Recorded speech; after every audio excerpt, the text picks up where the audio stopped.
Bases dropped on a week of going long here in SDH AM. John, hear you there. It is Thursday, and we continue in the Red Clay with our Red Clay wrap-ups. That's going to be the first part of hour number one. Joe Gould, the GM for Decatur FC and the WPSL, is coming on at quarter till. Their season kicks off this weekend. Drew Dickinson and I are going to have the first couple of matches for you on their social media, and you can watch that at the WPSL as well. Then in hour number two, it's the Power Hour with Nino and Niko. We go over Copas and Major League Soccer and all the things. 11 o'clock, we hold up the light board and go added time. Chris Doran's going to be joining us, the play-by-play voice for Columbus Crew. Then after that, we've got a bit of a tease of an interview that Jason did with Demetrius Evstaftiou from the front office of Atlanta United, talking about Children's Healthcare of Atlanta Training Ground being the home for Uzbekistan come the World Cup, UPSL updates, and the rest of your news. We got stuff out of Spokane. We got CONCACAF W, Villa won in the Europa League, Casemiro maybe to Messi and friends, Southampton, Hull, Millwall, Wrexham. And that's just getting started because you never know what's going to happen during the show. So since we are in said show, it's that time to continue the Red Clay wrap-ups. And for this one, we go to Milledgeville. Catch up with our friend Dustin Jeanette, head coach at GMC Prep. Have you caught your breath yet, sir? John, I thought I was busy with graduation today. You sound extremely busy. You know what? Most normal people would say, hey, you can finally breathe. You can finally sleep. Let me tell you about my week. I have a kid graduating. They do multiple ceremonies around here. I'm a teacher, so finishing up the last week of school, the grades and everything. And then I found myself at the soccer fields Monday and Tuesday with my 7-year-old trying out for his first season of club soccer. So, and of course, I'm voluntold, thanks, Bobby, to be an assistant coach for his U9 team. So yeah, not resting yet, but we're close. Yeah. Where is the trophy, sir? I actually just put my eyes on it. It's sitting in the front office for everybody to come see. It was tough to give it back. I took it home Friday night, and it looked nice sitting in my house. But we have a trophy case here at the school, and I guess that's where it'll end up. Maybe I'll be able to get it for the banquet and get some more pictures with it. Check it out like the library card. You know, it's just like I'm checking out the trophy, and you leave a piece of paper that says, "Will return at this particular time," you know, all that kind of thing.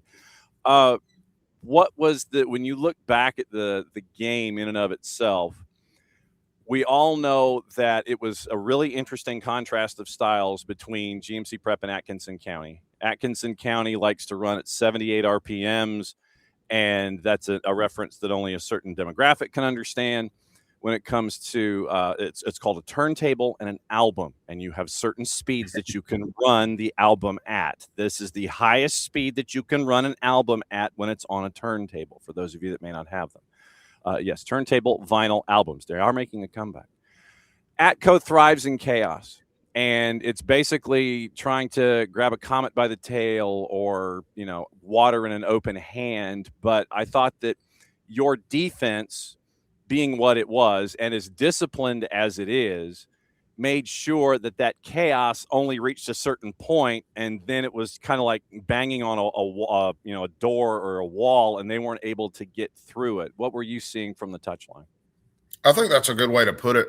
Our MO, really in the playoffs, but all season, is to dictate the way we want the game to go early. I forget what the percentage is, and I've spoke about this, and maybe I should just look up the percentage. And my favorite team is Liverpool, and Klopp said that if you in 10 minutes can go full press, full speed, and get an early goal, whatever the percent is, you win the game. And even if you don't get that goal, you put the other team on the back foot, right? And you dictate how you want to play the game, because ultimately we both have what we think is going to happen, what we want to happen. But if you can dictate, this is our style and this is what's going to happen, you have at least till you get to the break, to halftime, you can kind of dictate the game, which I actually think that's what happened. Atkinson, well coached, great players, made their halftime adjustments. I've also said this many times. I'm glad I don't have to analyze this game because I thought our second half was not great. But they made their adjustments. They came at us for 40 minutes. And, yeah, our defense, I said several times, they're out of ideas, guys. They're out of ideas. If our defense can hold steady, our keeper played great. Gavin, our six, winning those duels out of the air. We had one slip up there to give up that goal. And I knew that they were going to try to make it hectic. And it's one of the few scouting points I had was they're going to get the crowd involved. They're going to cheer for tackles. They're going to, get into the refs. The crowd is going to get onto the ref and cause the chaos. I wish we could have held our heads a little bit better. But ultimately, it doesn't matter how you win the last game. Win the last game. Because you now have a trophy in a trophy case that you can flash around campus now. I was going to ask specifically about the trophy, and you kind of answered it where I didn't know if you lost track of it, how many folks got to touch it. Is it like the Stanley Cup where everybody gets a moment with it? You kind of answered that question, but did you keep your eye on it the whole time when you were leaving Thomaston? I thought we broke it at one point. My keeper had it, and somebody threw him a Gatorade, and he decided to try to catch it with the trophy. Wow. The bottom is very solid, but yeah, it made it home somehow. It got a little bit rowdy in the locker room. That's when you have your real celebration, without everybody there and people can let loose a little bit. And I was told by a bunch of my middle school students they saw me dancing on TikTok with the trophy, so that's great. Didn't know about that until Monday, but yeah, we made it home with it somehow. I'm going to have to investigate this with you on the TikToks. When I mentioned this group of seniors on the whole, and there's a lot of them, what sticks in your head about this group that finishes their careers there at GMC Prep on the high school side with a championship? All the stress and anxiety that I think I was having ultimately was not anything about me. It was about these seniors. They deserved it. They played for 3 state titles. Some of them were in 10th grade, starters and important, quote unquote, to that team. This year, it was their team. And it wasn't just this year. It was a culmination of since they were 8, 9, 10 years old, the work, the windshield time their parents put in, the Sunday sessions with Coach Sam, one of our club coaches, working on technical skills. It really has very little, in my opinion, to do with like this year. I think it's what makes a lot of high school clubs successful. The difference between us and a bigger classification is all our kids play club together. And for good or for worse, for better or for worse, like they're brothers. They argue like brothers, but they also know everything that everybody's going to do. They know their tendencies. And I think that will also, it's really special because they'll be able to be friends for life with this and have this forever. And whether, I got a couple playing in college here at GMC that I get to go see. Some may go off to their bigger schools and play club soccer there, and some may just play, pickup or Sunday league or whatever. But they'll always have this together, and that's cool to me. I'm glad they got it done. They, like I said, they deserve it. 8 of them played in 8th grade, and that's the biggest 8th grade class, obviously. And the reason why those 8 got to play in 8th grade is ultimately because what they ended up doing in 10th and 12th grade. They were a golden generation, so to speak. So you mentioned that. What did you learn about yourself as a head coach this year? Man, that is a great that we could be here all day. Sorry about that.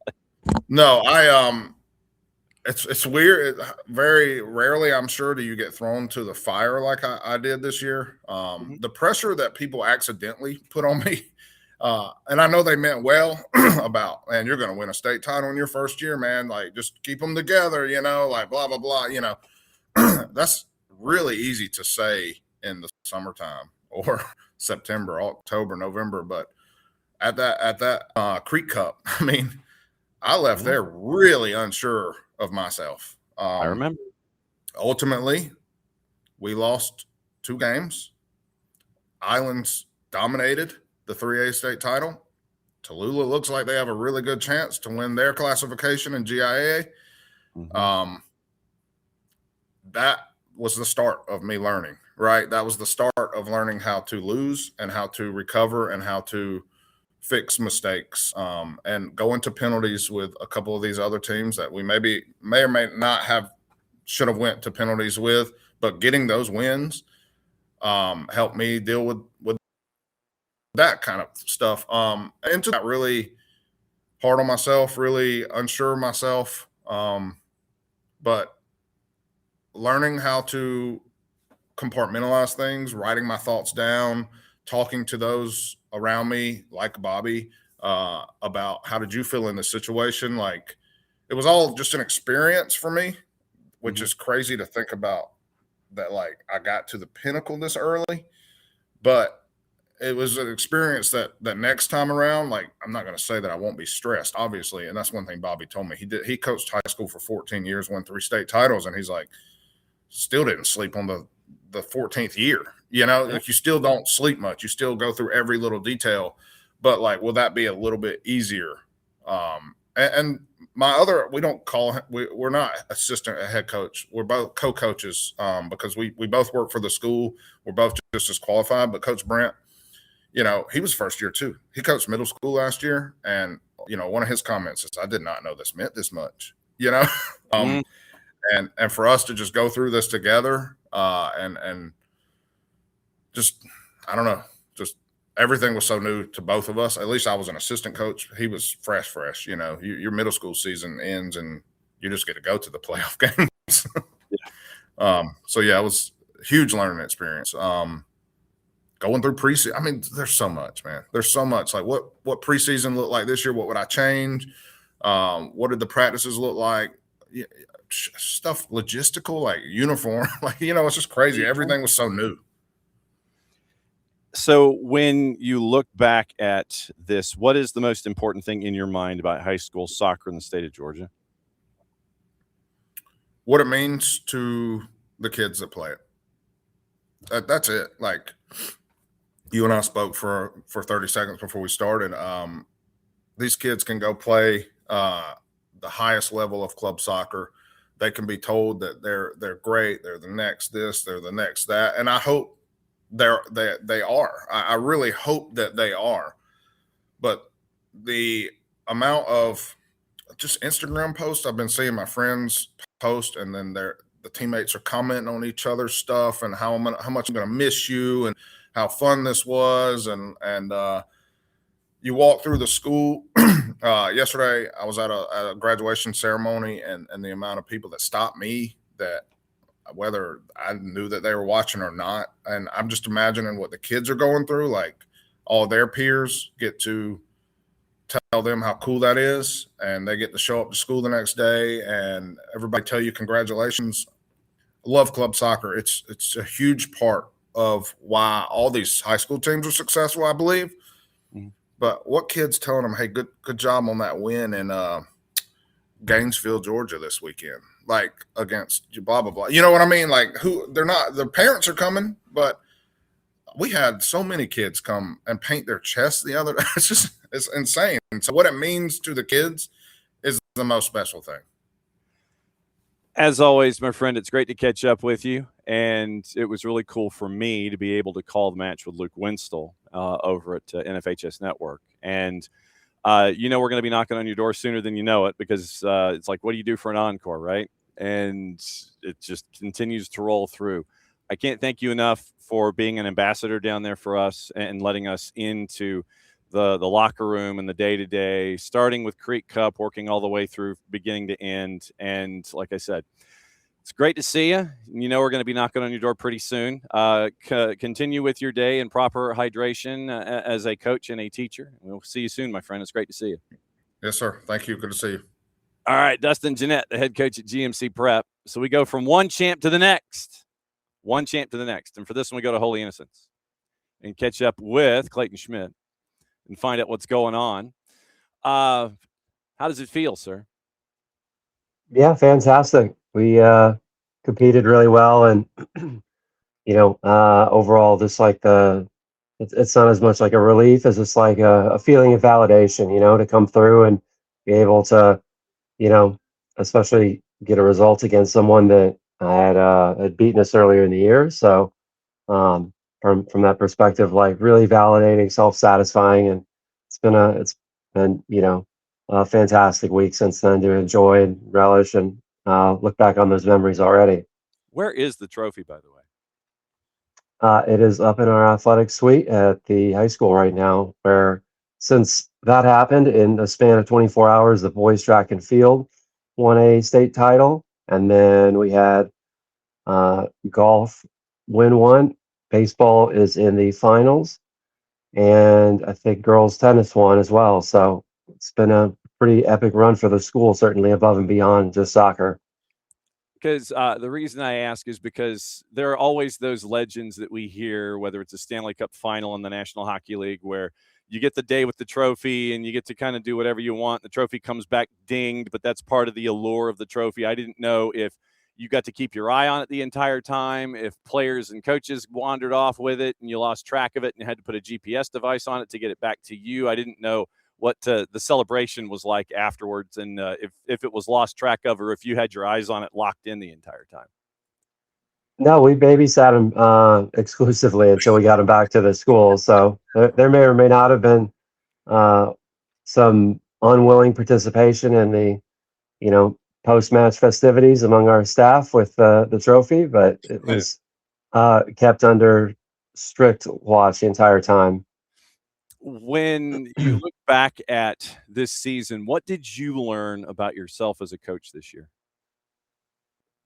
I think to be flexible, and then also tactically and personally, as well as to sit here and be like very introspective in terms of our successes and measuring what was a really good start to the season.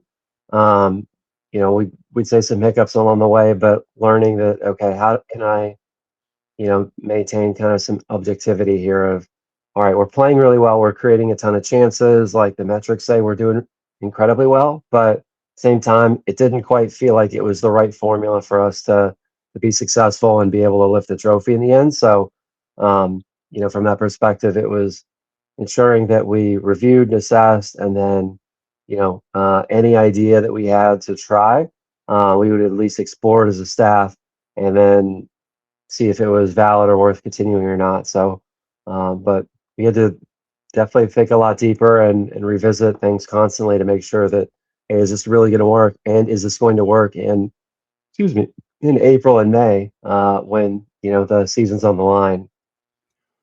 When I mentioned the group of seniors that went on this journey with you, what sticks in your head about that group?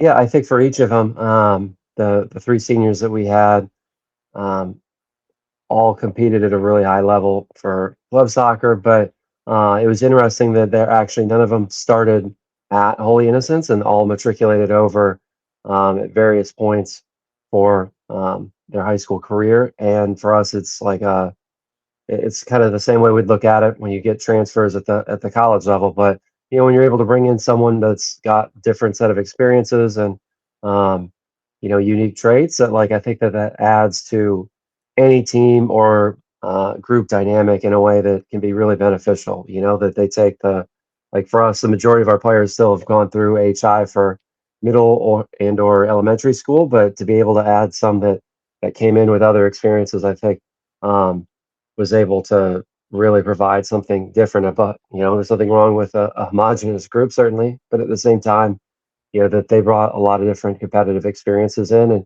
and came in just after the prior group had left that had won. and for them to be able to come in and, reestablish the culture there, was really positive. So that, that they weren't like the most outspoken, certainly, group of seniors, but that, along the way, I knew that they were going to be as special as any that we had, and certainly their record reflects that. I think they've only lost 15 times maybe in their 4 years, so a pretty solid mark that they've left on the program, certainly. You get to see the sport here in the state of Georgia and, frankly, the pretty much east of the Mississippi on a bunch of different levels with your time at Emory, with your time at Holy Innocents. I've got a couple of questions that are tied to that, and specifically tied to your time at Holy Innocents. What has it been like to see the sport grow or continue to be this juggernaut there in the Holy Innocents community since you first walked in the door as a coach? What has it been like for you to see Holy Innocents be what it is on the high school side of things here in the state of Georgia? Yeah, I think that was the allure initially that brought me to the school back in the 14-15 school year. So it was, I'd competed both at, I had several years under my belt already in college, and then I'd come off a couple of really successful seasons at other programs. And I think what appealed was like the potential, the resources, then the commitment to be willing to not have to cut corners, to ensure that a really or a deep and talented program was not put in a position where they had to sacrifice for the expense of a coach. So, and then it kind of has snowballed over that time, and that we go to now where we've got myself and then 3 other assistant coaches that all have exhaustive experience at club, high school, and the collegiate level, and just like the support for the program at the school, as year in, year out. We went from being a very good private school, and then a couple years later competing in Final Four and for finals, and then have been able to really sustain that since 2020 and 2021, and I think get better and deeper each year. So this like overall the buy-in from the school and the community has been fantastic, and that part is the most enjoyable to be able to see and enjoy, as a coach and a person that's been associated with the program for over a decade. So specifically dealing with the high school aspect, considering that you have the knowledge base of university and club, when it comes to the high school part of things, what do you think the most important thing about high school soccer in the state of Georgia is? Yeah, I thought the article you guys pushed out recently encapsulated it really well. Like, this is a really unique environment, and that it blends at the highest level, elite competitive players and a sense of, pride and school spirit, and, like a direct link to, right, a bigger organization, above and beyond, one that you represent maybe 2 to 4 times a week at the club level. So it gives, friends, family, and everyone an opportunity to support something that is exciting. It's fun to watch, and especially if you have really good players and you're able to play a style that's entertaining and attractive. Our emphasis is that we want to get the ball on the ground and we want to play forward very quickly, and then how can we be dynamic in the attack? And I think that adds as well to, kind of a buy-in and an enjoyment where, it's not going to watch some or a game where it's just going to be ball out of bounds constantly, people just whacking it up the field the whole time. Like the per se uglier side of things, it could still be certainly effective and win. But I think it's something that that you're getting a really good product, for a casual person to come and enjoy, as well as from the school perspective, to be a part of a small school, but still have such incredible buy-in from the community and the families and the support that we get. And then whether or not the players go on to continue to play at the next level, they have that 4 years of competing deep in the playoffs each year that makes it so meaningful for them. And then for us, the rewarding part as coaches, when we go and play in another final like we did this year, we had quite a few of our recent alumni that have all experienced a lot of success come back and watch us, and then be able to share that with them afterwards. I think that's the part that is so difficult to replicate at a club environment, which still prepares players at an elite level. But those are the kind of bonds and memories that that give you positive feelings for what you experience, and then continuing to be able to experience that as an alum of the school, as a supporter, family member, friend, anything like that. Clayton Schmidt, the head coach at Holy Innocents, hanging out with us for another couple of minutes, breaking down the season and some of the questions that we put out into the ether when it comes to the game in and of itself. I know that in each of the levels that you touch, there are those programs, and this is probably more geared toward high school. There are those programs that are still trying to find their way. They're still trying to grow and be a part of the beautiful game as best they can. But they're having problems getting that first win, having a roster that's gauging the true interest of the school. Might have 12, 13, 14 student athletes that are there trying to find that first win. They're really grinding. First region title, all of the miles, it just gets burdensome and tiresome at points. For those programs that are struggling or new and trying to find their way to be a part of the growth of the game, what advice would you give to those programs that are trying to take those first steps? And it might look like a newborn colt, but if you kind of apply certain things, then you'll be fine over time. What advice would you give those young programs that are trying to find their way? Yeah, I think that I've definitely been in those shoes a while ago now, but I think the key is, day in and day out is, try to keep the end in mind, and making sure that, you can celebrate small things along the way, but that know that, anytime you start out that you're going to have some ups and downs, and it's okay, and I think as a younger coach, in the regular season, if I lost, a game or two, I'd get really upset and, be kind of down and moping, like, what did we do wrong here? You get really frustrated. But in reality, like the beauty of that is that, there's 17 other games that you still have an opportunity to play and make an impact in, and I think the biggest part is not to ever get, too high or too low within the season, and make sure that, you're steadfast in your desire to work hard, to learn, right? Assess yourself, assess your players, and then I think just being candid with that group of players as you're trying to build something, because they ultimately are the ones that become the initial wave of success, and then they have to then kind of empower and equip the next group of players that come in from younger classes, and help them learn, hey, it wasn't always lollipops or rainbows around here, and we need to be able to know that there were times that we were struggling just to get wins or just to make the region tournament or just to make the playoffs. I think that's the one thing that I, looking back, never have lost sight of, is that, like, remember that you weren't always in this position where it was an expectation to win every year, and start with small goals though, and I think that's a big key.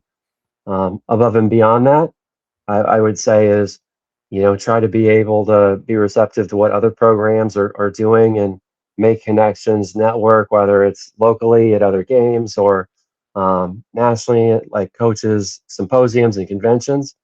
Try to find out what people are doing that have been really successful along the way. I know that I've developed, like you mentioned, the different kind of networks and places that I've been able to grow professionally, is try to cultivate, network, and build meaningful relationships with each and every one. And just to paint that picture, Glenn from Wesleyan, we played in the final. Glenn and I met in, I believe it was 2012, and we were coaching at two different schools in Fulton County at the time. So, but just being able to then see him weave his own path and come back, and he's got Wesleyan cooking as one of the best teams in our classification over the last couple of years as well, is always great to see. And then when you bring in schools from other areas that plug into your region, you get to know those coaches, you wish them success, and make sure that if there's ever anything that you could do to help them out, that you're there as a resource, because everyone's going at a different pace and a different place in their own journeys, coaching wise. And you want to make sure that, once you've had a modicum of success, that, anytime someone's candid, wants your feedback or just to get to know you and see what you did, like always be receptive to those moments and, um, ensure that there's nobody that is, too small or too important for you along the way to give your time and advice to. So, because at the end of the day, like we all want to leave a legacy, and a bigger part of that is in the like you all try to do to grow the bigger picture of the game and its foothold, and then the more lives that you impact positively through your relationships in soccer. I think the better the future is for the sport here and globally as well. Is there one thing that you would change or update in the state of Georgia when it comes to the high school game? I think it's still, no matter what you're doing, really hard um, when you're balancing out like the time that players get between their club and then spring high school seasons.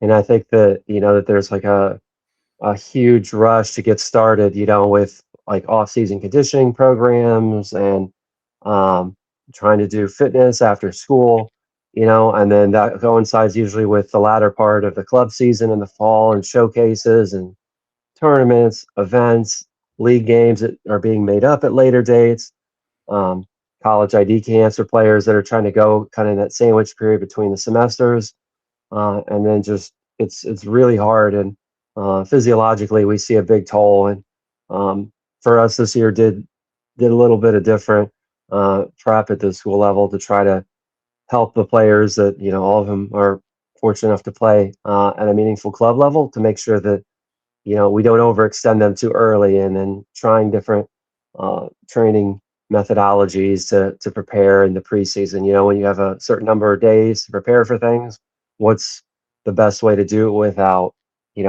burning out too quickly? And then you're still going to have some overlap there in January with other like club events and programs and showcases, and making sure that you're kind of keeping an eye on everyone's loads, like not just physiologically, but mentally. Like if there's an ECNL showcase, and then you're out from school on a Friday to play Saturday, Sunday, Monday, back that night, to roll back into practice Tuesday, to sit there and think that player is going to be able to compete at the level that um, is their like optimal performance, is I think a little bit naive. And just being able to manage that as well, and kind of protect them from themselves sometimes, in that sense of you get right into it, you're like, oh, we got our first game in a couple weeks, we got to be fit, but know that, hey, that this is just a step along the journey along this season, whatever that'll end up being, and like it's okay that you know we don't need to run you into the ground right off the bat here, but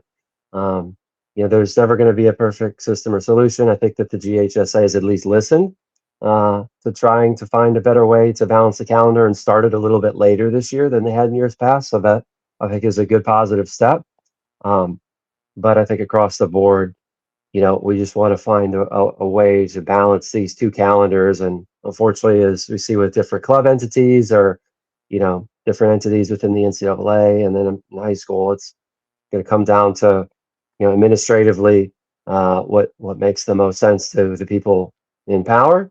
And that's not, unfortunately, always aligned with those that are on the ground, either in the coaching or playing environments, um, to maximize what's best for both parties. So they're just going to be self-interested in the end, and we do the best that we can with that. But I do think that at least they've been receptive to hearing changes, and this kind of community of coaches that you all support.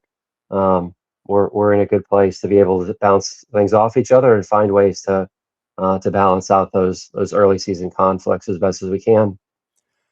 I can't thank you enough this season for being one of our resources, and being able to reach out and catch up with you. And thanks for everything during the playoffs and the championships to help us out with our coverage as well, and being able to catch up with you on this version of you, because we know the university version of you, and we'll be catching up with that one fairly quickly, I'm pretty sure. Can't thank you for everything this season, and congratulations once again winning the last game of the year. We know that we'll be catching up with you really soon, Clayton. Good to see you, my friend. All right, John. Thanks so much. Take care. You bet. There goes Clayton Schmidt, head coach at Holy Innocents, after knocking off Wesley and getting a state championship there. Now, it is time to turn a little bit, and we're going to talk about women's soccer. We're going to talk about Decatur FC, because they have something going on called a season premiere, season opener. And it is tomorrow night, Decatur High School, as the WPSL gets off and running. Time to catch up with the GM of Decatur FC, Joel Gould. And so, Joel, what is up? How are you? Okay, I can't hear you. Let's see if we could check an internal setting or something. I've got your lower third, but I don't hear you. So I don't know. Like I said, me and technology are never really good friends. So there. Oh, hey, there he is. All right. There it is. Can you hear me? Yes, I can. You're off and All running, right. and you look solid. All right, fantastic. So I know that today is a day where you're doing media day and you're running around and trying to let everybody know what's going on about Decatur FC. So we figured we would take this opportunity to catch up with you and find out everything about Decatur FC. Yeah. Going back to last year, what did you learn as a franchise about yourself getting ready to be a franchise and the league and everything? What did you learn last year? So I think, one of the biggest things we probably learned is that, okay, we have something pretty sustainable here, right? We had a pretty big first year in 2024, and, we were, a little, certainly hopefully optimistic that, all the momentum we gained in 2024 would continue in 2025. Were we a one-hit wonder kind of thing? And obviously, our hope was confirmed. We had a huge and record turnouts in 2025. And so it really kind of let us know that, okay, we've got something here, right? And, we began to put better processes in place. We started to run it much more like a business than kind of a, more than just a handful of friends and volunteers trying to do something fun on the weekends. And so I think the biggest learning from last year was, all right, one, we're really good on the field. We were 8-0 last year, won the Southeastern Conference, number one in the South, third in the nation. That's been going fantastic. And then we started, kind of looking at it organizationally of, all right, how do we build kind of the front office and the staff and kind of run this more professionally than we did the first year.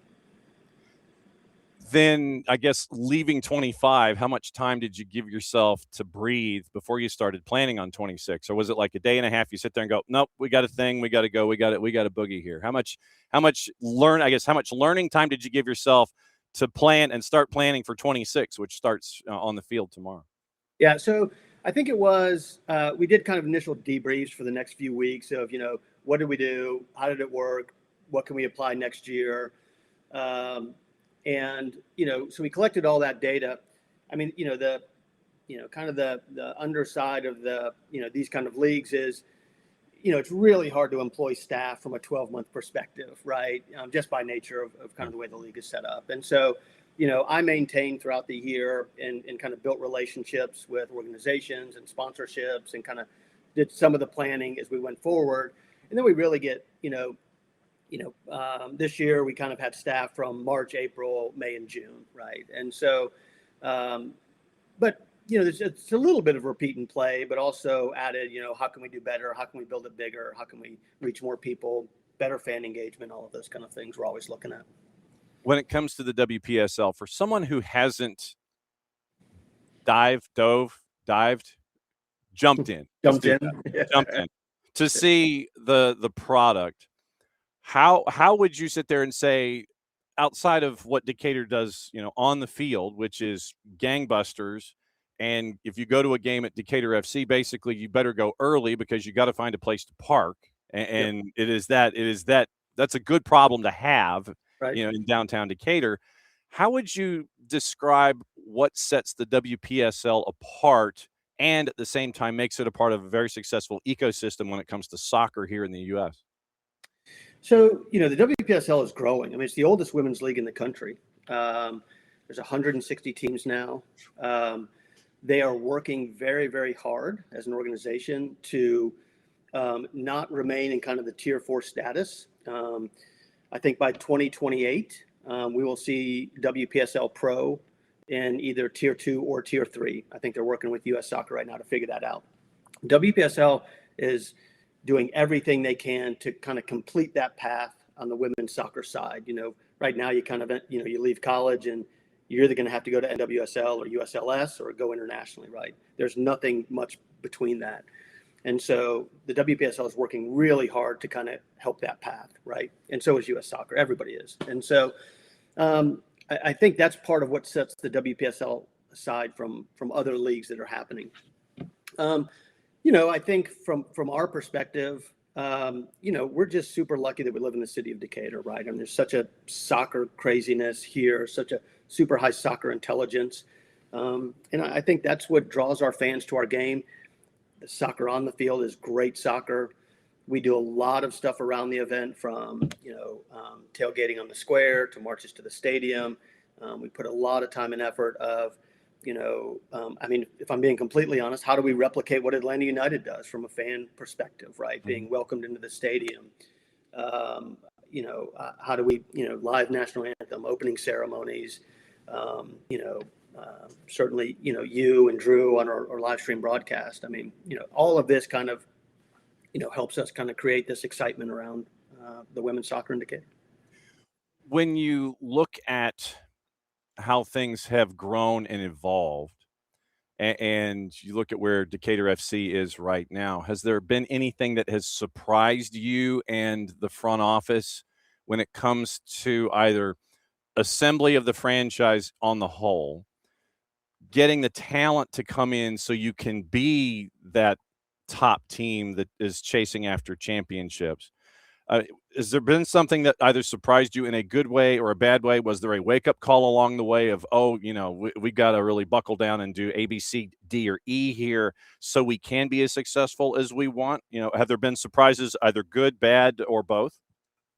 Yeah, I think there's probably been both, right? The success was a little bit of a surprise. Starting to run it like a business, and then I think there's a lot of learnings in that, right?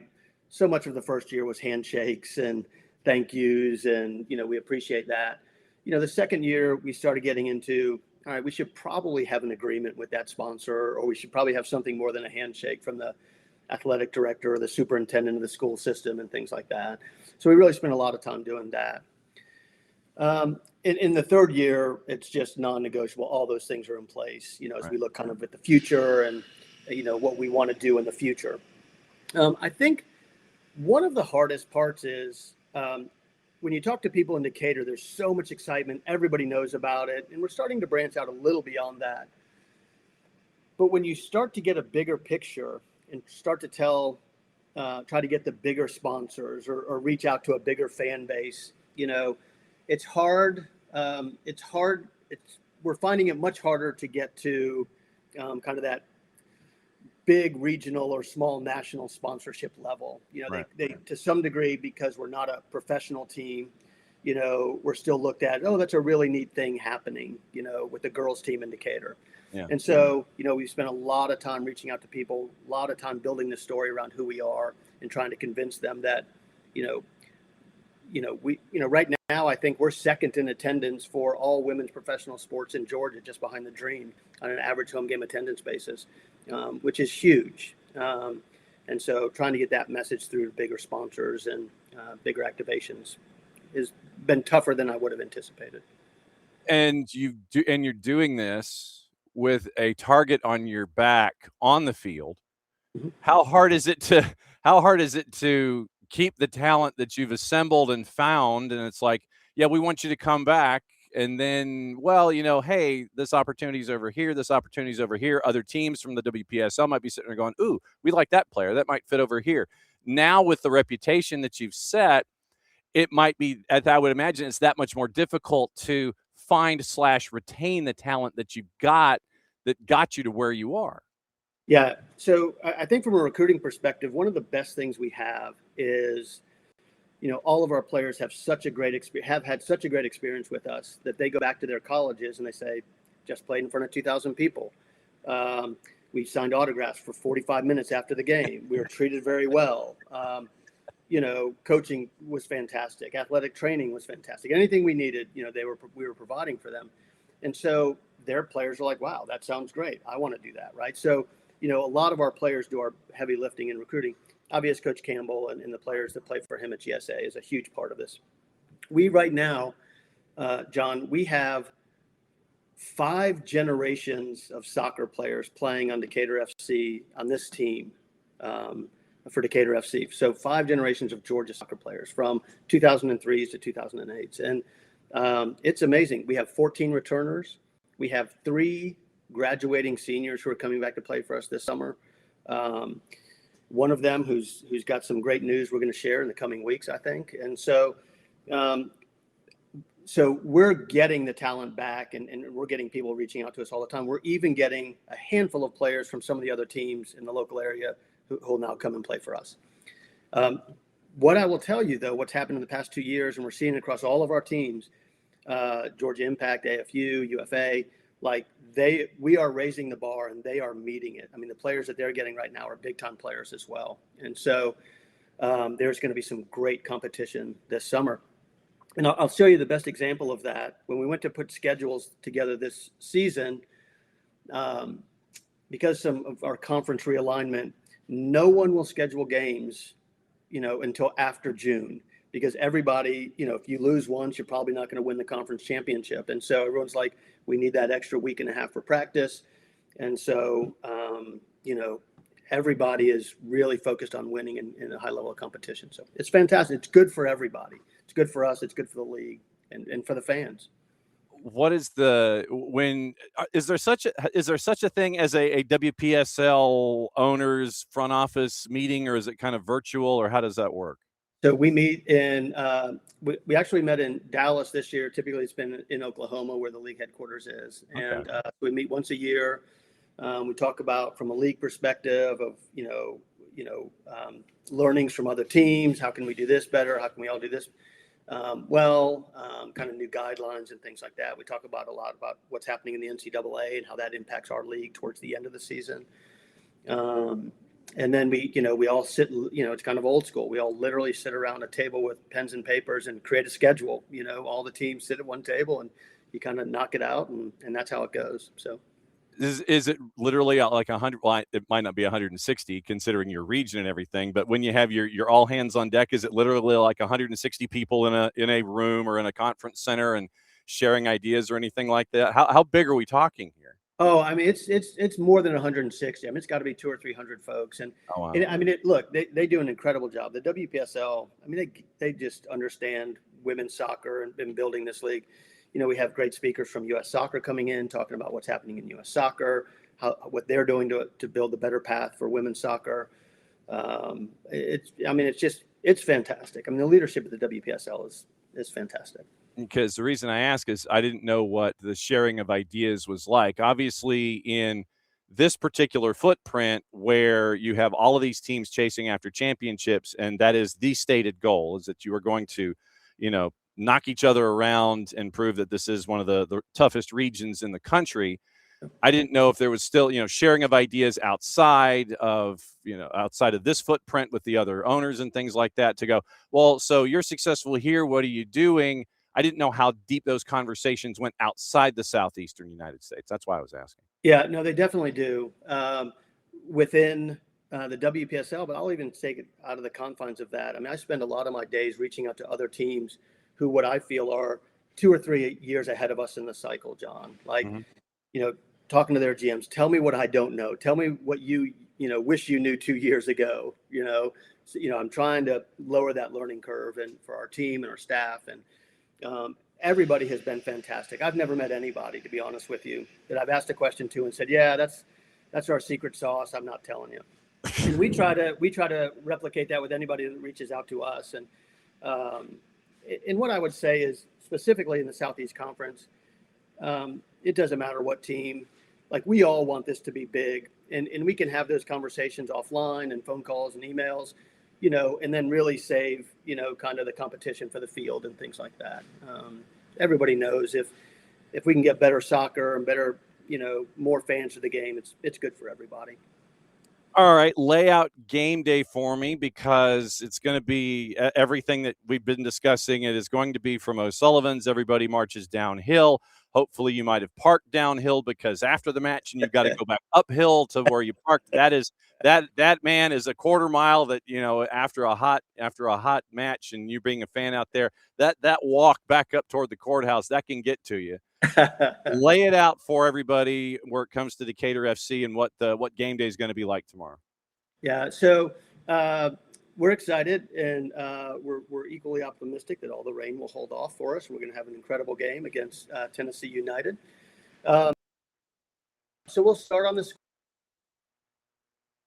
Hours, about 5 people will start tailgating on the square. Activities with the kids and some.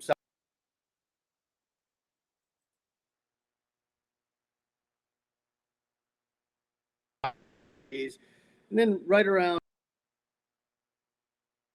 Oh, all right, there we go. Oh, yeah, there you are. All right, right around 6:15ish, we'll start doing some chant practice, and then 6:30 we'll start the walk to the stadium, and opening ceremonies at 7. We have some live national anthem singers. We use a lot of the children from our Path to the Pitch program, our Wednesday Night Light program. They'll come and do player escorts and walk out with the players. It's just going to be a great night. And 2 things, I would tell you that, this is kind of the interesting thing that happens with Decatur FC. I would say, I think last year the stat was somewhere between 70 and 80% of all of our fans walk to the game. I mean, it's very European, right? Mm-hmm. So they're so close. They'll come to the square, they'll walk to the game, they'll walk back. I think we'd all tell you it's worth the walk back up the hill to go back to O'Sullivan's and maybe grab some more refreshment. Yes. Yeah. And so, so that's a huge stat for us, that walkability of Decatur and everything. And so it's an exciting game. There's definitely gonna be some great soccer tomorrow night. Tennessee United is a new team to the WPSL. They don't actually start in the league until next year, but they do have a team this year in preparation for it. And so they had reached out asking if we would have a friendly with them. And so obviously, again, just like we talked about, we want to support everybody who's trying to be in the WPSL and support women's soccer. So. Yep, and the BLTs are deadly at O'Sullivan's. I will vouch for that. Yeah, I spend way too much time in O'Sullivan's at this point in my life. So yes. It's as always, when the season kicks off, it's always great to see you, my friend, and break things down. Like I said, I know media days today, and there will be media that will be mediated when it comes to getting ready for the season. So Drew and I will be with you tomorrow, and it'll be great to see you then. Have a great media day, and we'll catch up with you on a Friday, sir. Good to see you. Thanks so much for all you do for Decatur FC, John. Really appreciate it. There we go. That's Joe Gould. He's the GM, and he's going to go properly hydrate now. Probably get some breakfast, something at O'Sullivan, something breakfasty. It's going to be like 9,000 calories. It's going to be how it goes. But no, it's always great to catch up with Joel as a part of our coverage when it comes to Decatur FC and lay everything out there. And so once again, tomorrow, if you are in the neighborhood, it is a 7:00-ish start, and it is the friendly with Tennessee United and Decatur FC. So we'll see what it looks like there as the sprint in the WPSL begins before you know it. Okay, opening kickoff brought to us by our friends at Black Pitch Coffee and blackpitchcoffee.com. And in addition to everything that you have seen here in the first hour, just to remind you, start the day with the most important stories of the game, the right way to start your morning. Black Pitch Coffee, part of the SDH community, showing up at events all over Atlanta. Try their home blend made with beans from Brazil and Guatemala, heavy body, notes of walnut and semi-sweet chocolate, and a rich world-class finish. Opening kickoff powered by Black Pitch Coffee, blackpitchcoffee.com. Just so you know, there's going to be an interview coming up with Jason and Dimitrios Evstathiou. And for us to be able to catch up with Dimitrios, who is Senior VP of Strategy for AMBS, he reports to Rich McKay, obviously, works alongside Chris Henderson and Chief Business Officer and Senior VP Skate Nossinger on day-to-day operations. And so Dimitrios, as Senior VP of Strategy, got to catch up with Jason about the announcement yesterday of the Uzbek Football Association coming and having a new home for the World Cup, and it's the Children's Healthcare of Atlanta training ground. Here is part of that interview, and I apologize for the size of the video file. I exported it at the wrong size, but it's the audio that counts. A really cool thing that Dimitrios was able to kind of see grow from this relationship off the top, just a little piece of what to anticipate when the Uzbekistan Football Association comes to the Children's Healthcare of Atlanta training ground to get ready for the 48-team World Cup. Here's a part of that interview. They're going to be training in the evening. Right. Why are they going to be training in the evening? Well, that's because Uzbekistan and the Uzbek national team players are observant Muslims. And their morning prayers would lead them to come and train at a later time in the morning when the sun will be too high. It will be too hot. Yeah. So the coaching staff determined that they would prefer to train between the two, the late afternoon and the evening prayers. So they'll train in the evening between essentially the hours of about 5:30 to 7:30, 8 o'clock. Okay.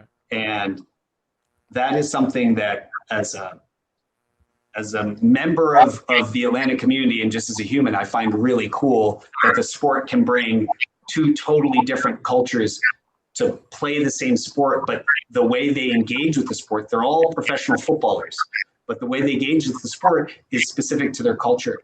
And I love that. And I love the fact that we're bringing that aspect to our club and our staff to see like, hey, we are bringing the world into our facility, into our club.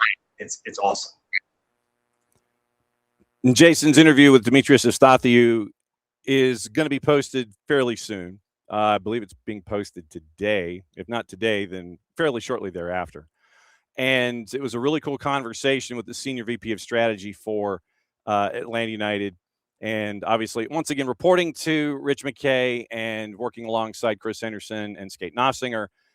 It was a really cool conversation because obviously for Dimitrios, knowing who the head coach of the Uzbek Federation is and Fabio Cannavaro, it was an interesting interaction with Dimitrios there with Fabio Cannavaro. He goes into that. They go into the entire discussion about the availability of the Children's Healthcare of Atlanta training ground and what national teams look for and what the process was to have the Children's Healthcare of Atlanta training ground available for national teams for the World Cup coming up. And so Dimitrios and Jason, they go into the process. They go into what teams were, they go into what FIFA is with all of their grades and their gradients and things like that. And just moments like that that we just gave you with Dimitrios, where you get to have a multicultural activity and it means a lot to everyone that it touches. And so it was a really cool conversation that Jason had with Dimitrios Eustathiou. And so keep an eye out on that across all of our platforms when it comes to everything SDH. So very, very cool stuff there. All right, let me say hi to everybody before Nino and Niko come in and join us. It is morning, David, morning, Ricky, and morning to everyone that is on the Twitch pitch. Nino Torres set to join us coming up around the corner. It is Niko Moreno joining us at 10:30, Chris Doran joining us at 11 o'clock. Then we have all of our news and things to get into when it comes to the day and the morning. And yes, Ricky, we will be discussing upping the Villa and what it was like for them when it came to knocking off Freiburg to get a title yesterday. So it is after 10 o'clock, and it is time to go down to Peru. And I don't know if we're allowed to talk about Copas or not, considering a goalless draw that happened last night. So we bring in our buddy Nino Torres. Yellow, yellow, yellow. What is up, my friend? Time to go fully loaded, yeah? Yes, sir. Yellow, yellow, yellow. So down here, fans, Nino Torres with you on this marvelous Thursday. We're absolutely loaded with stories. I got the World Cup Chronicle. It's just massive, man. It's just massive. Wow. Stay tuned, guys. Stay tuned. Yes, what he said. like I said, I was watching Libertadores and Sudamericana last night with all of the things. And, well, like I said, we'll get into that. And I apologize ahead of time for your goalless draw. You got to see the season in Portugal evolve the way that it did. And it was interesting on a bunch of different levels. It is continuing to be interesting after the season is over because of one coach heading to his new gig that is an old gig that is now going to be a new gig, apparently, possibly, probably, maybe, we're sure. When you look back at this season in the Liga de Portugal, what sticks in your head? And that I was wrong. I was wrong with my prediction for the season because I thought that Sporting was going to get the repeat. But I did not count on the massive signings that Portugal done prior to the start of the season. They definitely understood what they needed to get, and they went ahead and got the best defenders possible that a team could get in Portugal. Getting, and as a result, as an outcome, it ended up being the best defense in the league with Bednarek and Kivior. But also it's the return. It's the return of Porto to the top after 3 years being watching, on TV how Sporting crowned it 2 times. Then got another victory from Benfica. But the issue with Porto is that in that span of 3 years of no titles for the Dragons, it seemed like they lost their identity. Like we every time, and I call this league for 7 years, and every single season, you knew what Porto was about. You knew how Porto was going to play. You knew that. There was a DNA. There was a style of soccer that it just in those 3 years, it seemed to be to disappear. Kind of like these guys right here. You see these guys, yeah. My team, and maybe that's why I got a special bond with the Porto style, because they are relentless, they're resilient. This is blue collar soccer, and they're no shiny, they're no fancy, they're no don't see nutmegs. You see a unit of Spartans going after you and try to beat him. That's what Porto is, and that's what University of Porto is, and maybe that's why I got a feeling for the Dragons, and I'm so happy that they got title done with 2 games on hand. Yeah, it was just brutal, and they're back, and the coach is not going anywhere. They got a solid coach. They got the academy players with Rodrigo Mora, with Will Gomez, you got at least 4-5 players.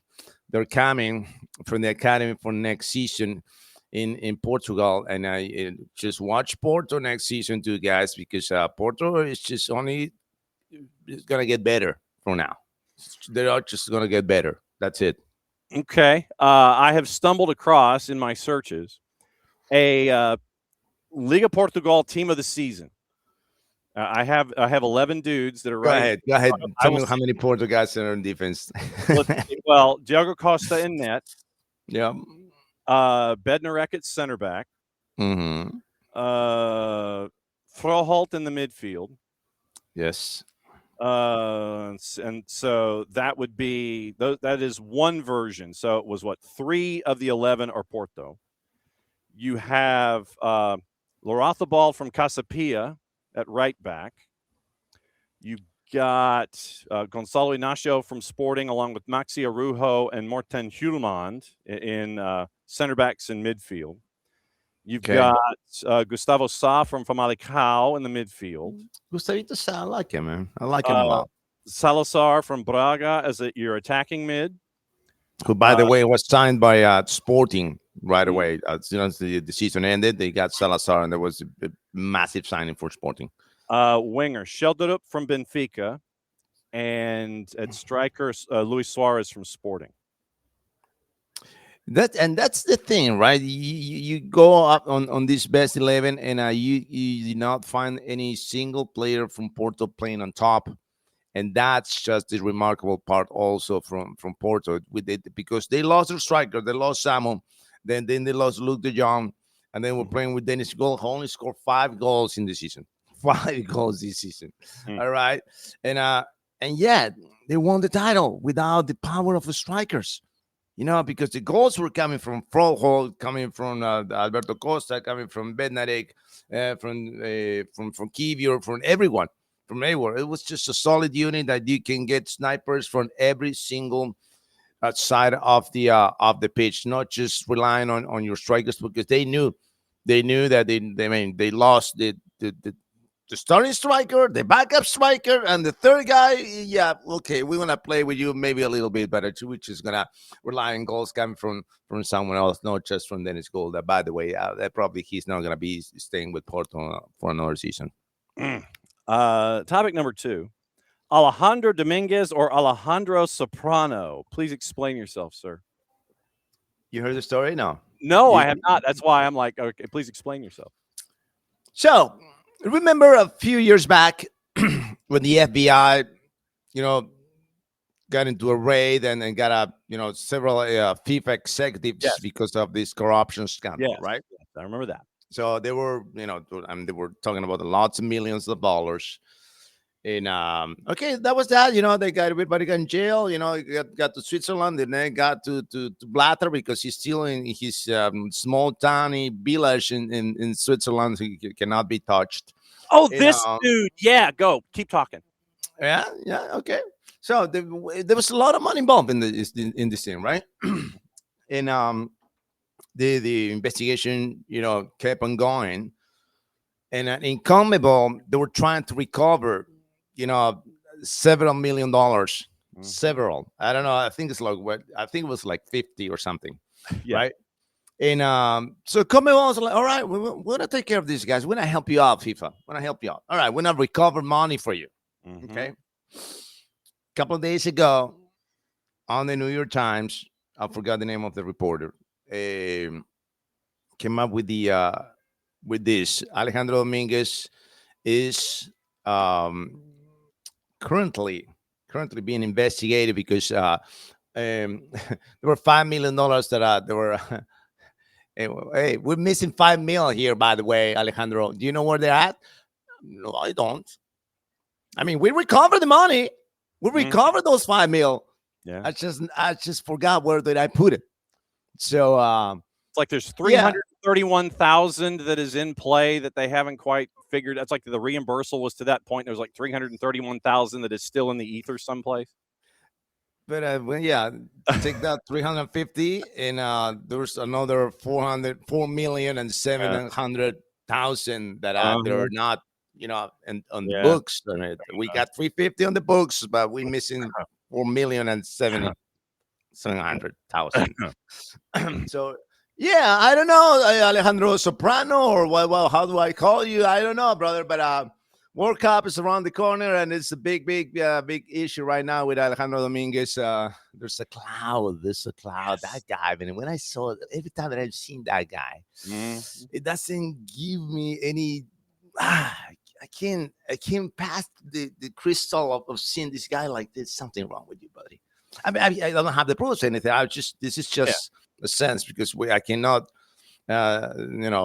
publicate an accusation to this guy, but this is just an impression. But the numbers are there, and the story is up there, and the investigation is ongoing, and you better come up with that change of 4,700,000 that are missing. Yes, that needs to come back sometime soon. Yesterday, like I said, big day for Libertadores and Sudamericana, triple headers on BN Sports, and all the things. Like I said, I apologize for your goalless draw. I was watching it on purpose so I could see if there was a result. Your lead headline is Nacional and another failure in Libertadores. Yes, because I want to talk about the other side of the story. The one side, of course, involves, Universitario de Deportes and the first game under Hector Cooper's guidance. But the story here is not that, because I know that we want to qualify for the knockout stage. I know we want to beat the Deportes Tolima on Tuesday, and we're going to get that done. But the issue is with Nacional, Johnny. The last time that Uruguayan team got deep into the competition. Well, the last 2 times actually, because semifinals with Peñarol a couple of years ago, and the finals in 2011 when they lost to Santos. That's it. That's it since 1988. Wow. 1988 was the last trophy the Uruguayan clubs won internationally. All right, that was the last Copa Libertadores that Nacional lifted with Seré and De Leon and all those guys. It's just, these teams are so big in South America, so big. Among the two, you got 8 Copa Libertadores, Johnny. You got 5 from Peñarol and 3 from Nacional. But that's just all money, brother. All money. I mean, yes, you still live in the mansion, yeah, but I'm sorry, I can't pay the rent, man. I can't pay the electric bill. I can't pay the water. It's just the old mansion they live on. It's just so dirty, so dated, and the issue is that there's no solution in the near future for both of them, for Peñarol and Nacional. Okay. And this is also, but it's more critical for Nacional because, Peñarol still, advances into the knockout stage. But Nacional hasn't qualified to the knockout stage. And I forgot when was the last time. I don't recall when was the last time. Yeah. But they're not succeeding in the international competition. Not even the Sudamericana, Johnny. And that's something that it needs to be. They need to apply a different method. I don't know what they need to do in Nacional and in the Uruguayan Championship, because they're still producing massive players, spectacular players. They're going to Madrid, to Barcelona, to Liverpool. But the biggest issue with Uruguayan football is that the big guys, Premier League, Liverpool, Barcelona, Real Madrid, they come here and they know that their youth structure is so competitive. All right, because that's what they are. It's so competitive in the youth leagues, under 18, under 17, under 15, under 13. And they got the talent, so they don't let them develop. They cannot develop the young talent in the Uruguayan leagues. When you see a talent in Uruguay, in the Uruguayan top flight division, it lasted just one season. One season, and they're gone at the age of 18, 19. So you don't have players that develop their own league. They make the league stronger. They make the league better. And they made their teams more competitive in the international competition, because they're gone. We're gone to Europe, and you just can't get that hold of any of this talent because they're gone. It's similar what happens when in Portugal. It's similar at a different level. Because also Portugal gets players from Uruguay, and they're the middleman basically between the big guys and the and Uruguayan clubs. Yes. But, it is a massive failure for Nacional again. Agents and handlers. I think that's the professional term. They're the agents and the handlers of all of the athletes. To give everybody the update, Group A, Flamengo and Independiente Medellin are going to play next in match day 5. They're at the top of the standings in Group A. Estudiantes is at 6 points. Cusco looks like they are out the door after 5 match days at 0-1-4. The group that we were discussing with Nacional, they've gone through 5 match days. Coquimbo Unido's at 10. Deportivo Tolima's at 7. Universitario's at 5. Same record as Nacional, but you're ahead on goal difference. The dashed line is where folks have to pay attention. Nacional is below said dashed line. You mentioned your friends from Independiente Rivadavia. They are 4 match days in. They're at 10 points. Next match for them is at Deportivo La Guaira. Bolivar and Fluminense are at 5 points. So the 2 and the 3 and the 4 at Group C still kind of there and hovering. But Rivadavia, they're like over here, and everybody else go fight amongst yourselves. Group D, Universidad Católica out of Chile and Barcelona play each other next. Cruzeiro, Boca Juniors, and UC, 8 points and 2 with 7. Barcelona 1-0-3 through their first 4 match days. And Johnny, by the way, you mentioned the goal differential. It does not matter on this edition of the Copa Libertadores. It matters the result between the two teams. It doesn't matter the goal differential. It matters if I beat you and we got the same points, I'm going through. You're not going through. Okay. That is good to know for those of us who are young and watching. Corinthians leads Group E with 10 points. Their next matchup is with Peñarol, who only has 2 points in their first 4 matches. Peñarol might be on their way out the door. Platense has 7 points. Independiente Santa Fe has 5. Group F, Cerro Porteño, 10 points. Palmeiras with 8. Sporting Cristal with 6. Junior below the line with 4. Group G, Mirasol with 12 points. Liga de Quito and Lanús, 9 and 6, always ready. Apparently are not. They're 1-0-4, and they only have 3 points. And Group H, Rosario Central and Independiente del Valle. Wow. 13 points, 10 points. UCV with 6. And Libertad 0-for-5. They've given it 12. They've only scored 4. Libertad, they're in a world of hurt right now. And I think they could be eliminated if they lose in match day 6. I think they could. So that is your... check the storyline for the Cusco and Deportivo Independiente de Medellin, Johnny. Check the storyline and look at the goals, brother. Look at the goals. It was a wild game in Cusco. So wild, brother. It's 3-2 the score, but check out the time that they scored the goals. Right, it was even until minute 78, 1-1 at the 78th minute, and then after the 90th is where the craziness happened. 90 plus 1, got Baldomero Perlaza, 90 plus 4, Alaid, and then 90 plus 7. Alexis said in the 97th minute to collect the victory out of Cusco. That Cusco, I got expectations on them because they're playing in the altitude and everything, but they lost several players and they did what they could in this Copa. It was their first Copa Libertadores participation, and it is what it is. But I was expecting something else, just a little bit more from Cusco, a little bit more, right? Maybe not just 1 point. Yeah. Maybe 4 points, maybe, right? Win in the altitude that somebody isn't expecting, yeah. But then you got count that you got Flamengo. By the way, that game against Flamengo. Oh, come on, guys, come on. I mean, you got all the money in the planet, right? You're showing up on your Porsche.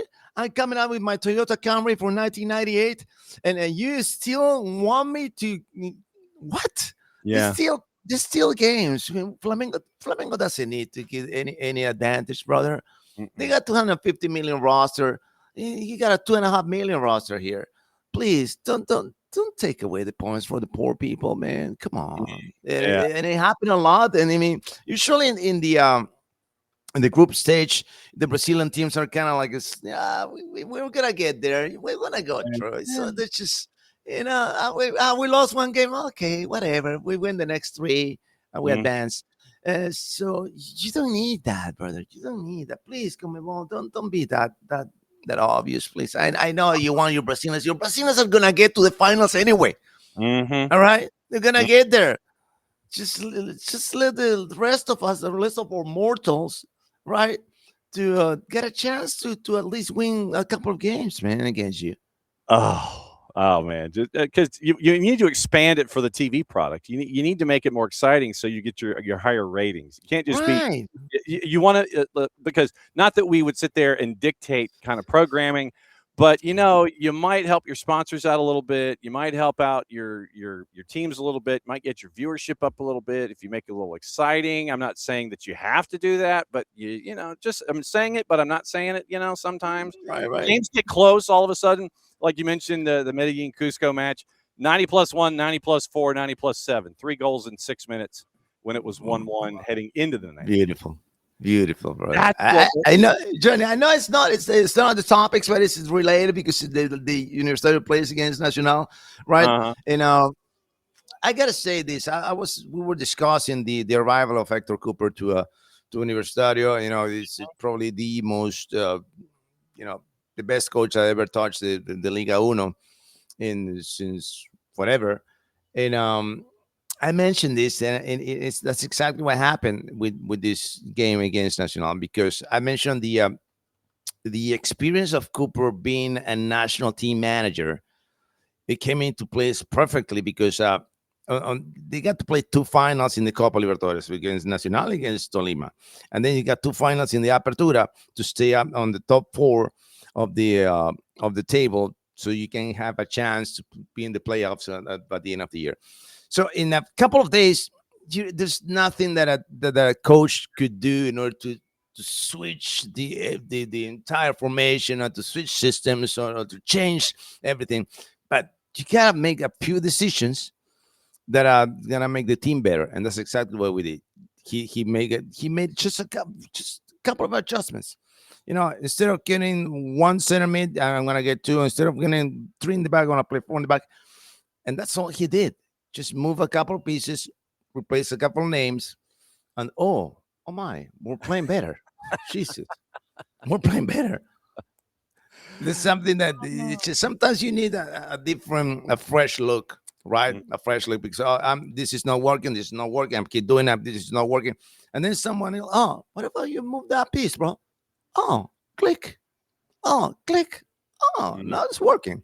So I'm not saying that he fixed the team, but it just made the adjustments that we all were watching and witnessing and wondering why in the world you're not making these changes, coaches. And Cooper did it. Arsenal, we're happy with it. Arsenal wins for the first time in 22 years. Do you think people are going to get off of Mikel Arteta's back now? No, it's not going to happen. The memes are not going to stop. But I just say stop with the memes. Arsenal are the champions, and I'm so happy. I'm so happy because this is a team that's been playing consistent, beautiful soccer for years, and since the arrival of Arteta. The thing with Arteta is, like, you got to pay your dues. You just got to pay your dues. You just cannot come here into Arsenal and win the championship right away. It took several years and several $1 million of euros to get it done. But he finally managed to stay on top and not derail from the top. And it's just which is hard to do. It's hard to do to sustain your performances when you are at the top of the mountain, especially of this wild and ridiculously rich mountain that is the Premier League, which, by the way, is the best league in the world. And I don't think anybody has got to argue with this. Do you think, Johnny? I mean, they are the best. They're the best. It's just that's it. They got the most money. And that's what it is. Serie A was the best in the 90s, then La Liga, and now it's the Premier League era. And by the way, the era on the competition, international competition in Champions League, I said it here on Soccer Down Here, right? Last year, before everything was going, when the season started, the Champions League started, I said, PSG, welcome to a PSG era, because Luis Enrique came in to dominate this league after he kicked rear ends of Mbappe out of his team. It's amazing what happens. World Cup Chronicles, Roberto Sejas and Maradona, as you properly hydrate. Yes, sir. You're getting gassed up for this one. I see this. Brother, this story is just beautiful, man. So when I'm doing this, right, when I'm telling you, sorry, Google the picture. Roberto Sejas. You got the picture? I did. You got the picture. All right, awesome. So for everyone out there that doesn't know who Roberto Sejas was, because he passed away last October, there's a picture after Argentina won the World Cup in 1986 with Diego Maradona on the shoulders of this big dude with a mustache, with a jersey, or a polo jersey. And who's this guy? That was Roberto Sejas, all right? But the story is not just, okay, Roberto Sejas, fine, so who cares? Oh, no, there's a story behind it, bro. He was watching the semifinals at his house in Santa Fe, right? And he told his friends and family, if Argentina beats Belgium, I'm going to Mexico to the finals. Oh, okay, yeah, whatever. Boom, Argentina won. So he booked a ticket right away, got into Mexico. Of course, he had no tickets for the game, right? He had no tickets for the game. He was just standing outside the Estadio Azteca trying to figure out how am I going to get it here, how am I going to get there. And, like, you know, money talks, brother. Money talks. So, I mean, a couple of hundred here, a couple of hundred there. And he got into the stadium. Mm-hmm. And then he gets into the stands after the final whistle. You know, there's storming people in the into the pitch of the Azteca. And he gets close to Diego, and the people was going crazy, right? And Diego tells him, "Come on, lift him up, lift me up, lift me up." And so he went out there, and boom, I got Diego Maradona on his shoulders, and that's the picture of Diego with Roberto Cejas, who just wasn't even there. He had tickets for the World Cup. He didn't plan on going to the World Cup. But that's determination, brother. Mm-hmm. That's the power, willpower, and inspiration and luck and all the elements combined. So Roberto Cejas got his picture, and two of the famous pictures, man. Two pictures that are beautiful from Argentina, like 1978 with the soul hog, with the guy with no arms. Mm-hmm. Forgot his name. Jesus, forgot his name. But and then Roberto Cejas lifting Maradona, and the story behind Roberto Cejas getting into that place. Mm-hmm. Beautiful, right you there. got it right there. Oh no, awesome. Yep, the link at Claudine. So what are you up to? Cooking and booking?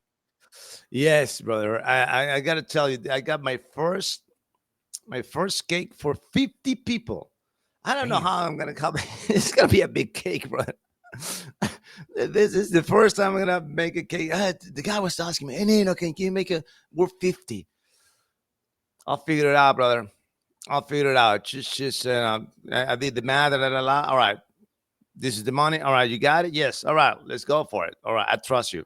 I trust myself too. I don't know how, but I trust myself on this one, brother. 50 people. It's gonna be a big escape. As do we. I want a picture on the Baker's IG of that cake for 50. Oh yeah. And I want pictures of them devouring that cake for 50. As always, it's great to see you on Thursdays and find out about the bacon, the cooking, the booking, and the football. We love you very much, my friend. We'll catch up with you next week.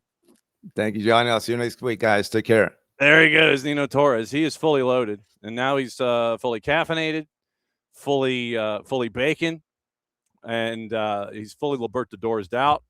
It's like, where's the goals on my team? So he's got some work to do in Libertadores. He's got some work to do making a cake for 50 people, which is going to be amazing. Like I said, the Instagram story of just the length and the width of this thing. If it's a cake for 50, then you've got to make it probably like 100 slices or 100 squares, because you can't just do a cake for 50 and have it be 50. Because some folks may not want, some folks might want two. So you got to think, okay, if everybody there gets two pieces, you're basically making a cake for 100. You're making a cake for 100. You're not making a cake for 50. You're doing a 100 slice. So 100 squares about that big. That's what you're hunting for. 100 squares about that big. Go away from my face. So you're looking at something like that big times 100. So that's what you're hunting for with this. So that is the task for Nino the Baker on the IG, the gram, or the Insta, as the kids say. The cake will have 100 slices, and I can't wait to see the pictures. So we're still efforting and working on the travel from Orlando up here with various desserts and things. We got to figure this out. So when we can coordinate pilots and people and all that kind of stuff, the piloting would be the easy part. Going down to Orlando to get it, that's the difficult part, because not everybody drifts down to Orlando every single day. So the piloting we can figure out. The traveling to Orlando to get the Nino the Baker baked goods, that's the element in all of this. So when someone when someone is going down to Central Florida, let us know so we can coordinate with the pilots and we can get this all squared away. So we can break international borders, and we can sit there and go, you know what? We have, I have this envisioned in my head. What we will do is we will find a way to have the Nino the Baker's baked goods, and we will unveil it here on the show in front of us, and I will make a pig of myself, and we'll do it that way. So that's the idea. But getting it from Nino to Orlando is the easy part. We just got to have somebody who loves us in Central Florida and can bring it north. That's the big thing, in like a cooler or something. So that's the hook. So that is our quest. Like I said, this is my Adams ribs from MASH. When Hawkeye wanted Adams ribs from Chicago, and he brokered his deal to get Adams ribs from Chicago to the 407 7th, this is what this is for us. This is our Adams ribs from the MASH episode with Hawkeye Pierce, getting Adams ribs from Chicago to the 407 7th. That's what this is for us. Getting Nino the Baker's baked goods from Lima, Peru to Orlando, and from Orlando to HQ here in Atlanta. This is our Adams ribs episode. And I've got to find it. Let me see if it's posted. I'm going to post the link to the Adams ribs MASH episode. So let me see if I can Adams rib MASH. Now, spell rib, John. So Adams ribs MASH. Okay, so here. Okay, so it is season 3. So it was like season 3 episode. No, it's more than season 3 because it was because Hawkeye Pierce. I mean, because Trapper John was there. So no, this was well before. This was well before season 3. This was like a season 1 kind of a thing. This was not. This was like season 1 because Wayne Rogers was in the episode. So, and by the way, West Shore Home, you might be calling the house, but I'm not picking up. That's how this runs. All right. So in the conversations, here is the short version of the rebellion that was had by Hawkeye and Trapper for Adams ribs. That's the short version right there. So you can go in and get the short version of that. And that's like when they were rebelling in the mess hall to try to get the decision to bring in Adams ribs from Chicago and go there. So that's the short version. So you can do like an Adams ribs MASH search on the YouTubes, and you can come up with the rebellion that caused ribs to go from Chicago to from Chicago to the 407 7th. So that's where that is. All right. So the remainder of the show, like I said, we are efforting and or waiting for Niko Moreno to come and join us, and I think he's going to be joining us shortly. And it'll be kind of like a rapid fire round because Chris Doran's set to join us in about 20 minutes to talk about everything Columbus Crew. It's our opposition research as we get ready for Atlanta United and the Crew on the weekend. At tomorrow's SDH AM is going to be a show of chaos. And it is going to be a show of chaos with the voices of Apple TV. Traditionally, that is what is in that first time slot involving Apple at 10 o'clock Eastern on Friday. Just to give you an idea, we do shows of chaos with Apple TV various times during the year, usually opening, before match week 1. Either All-Star break or heading into the playoffs, and then again before MLS Cup. Our friend at MLS Soccer, Kirk Reynolds, was like, well, why don't we do one since it's the last go-round before the World Cup break? And I'm like, okay, sure. So I sent him an email Tuesday, and I said, okay, we're doing it. Don't tell me who's coming. So Apple TV guests are coming. I said, just give me time slots. So I don't know who's coming. And this way we get to be completely and totally surprised in a show of chaos. Okay. It is 7:39, and he's probably on his 3rd cup of coffee. Let's find out. Niko Moreno dropping by. What cup of coffee are you on, sir? What's going on, John? SDH family. Happy to be on, of course. This is cup number 2. So we're not as far behind as other days. And here we are, of course, trying to figure out the lag. Me and you're gonna have to get together and figure this out, sir, at some point. But happy to be on. Obviously, a lot of news here in MLS, rolling, and various components in teams. There is some games on the line. There's U.S. Open Cup. So hey, man, just let me know where you want to start, what you want to do, because there's plenty to talk about. Heads rolling. Let's go there. Well, where do you want to talk about with all the heads rolling? Niko Estevez actually broke when we were out during the show one day this past week. So Niko's gone, and that ain't it. But that's one of the latest ones. Yeah, that's the big one, right? I think that we all were expecting it to happen.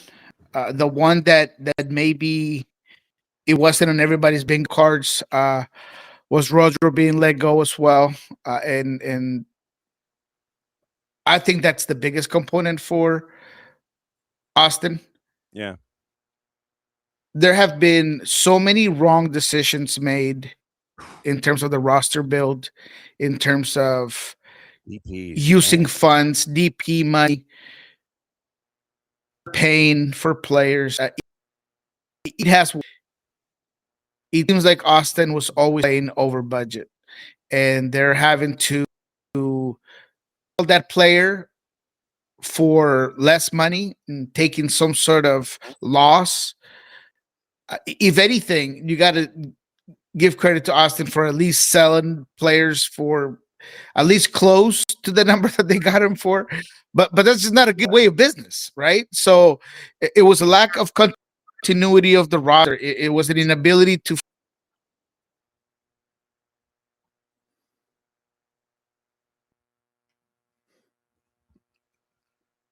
And so this is where he'll switch channels on us, and we'll see. So yeah, it was crazy. It was involving Niko. So go ahead. Yeah, it was almost a flagrant disregard for how MLS operates, and that starts with ignoring your academy and ignoring the way you develop players within the league. Yeah. That goes into not understanding how to better utilize things like GAM and TAM. And I know that people are like, well, that's because it only happens in MLS. Well, yeah, but you're playing in MLS. So you got to figure out if the guy that's running the show doesn't understand that, then you got to move on. So I'm happy that beyond Niko Estevez, who both you and I thought it was an odd hire, if I'm remembering correctly, just reusing the guy from next door that was let go and that was underwhelming and that didn't quite get a grip on a roster that I thought was more put together than this one was when Niko Estevez came in. I just think that this is a new era for El Verde and that fan base, and they can at least see light at the end of the tunnel. Whereas before, even when things were going well, you knew that ultimately bad things were coming and that this team was going to underdeliver and underperform and not be successful and spend a ridiculous amount of money on a player that they didn't really need. So this is one of the few times where I say good riddance when it comes to getting rid of a front office official and a head coach. We don't see it often, not both at the same time. This is not the NFL. I feel like that happens more in the NFL. But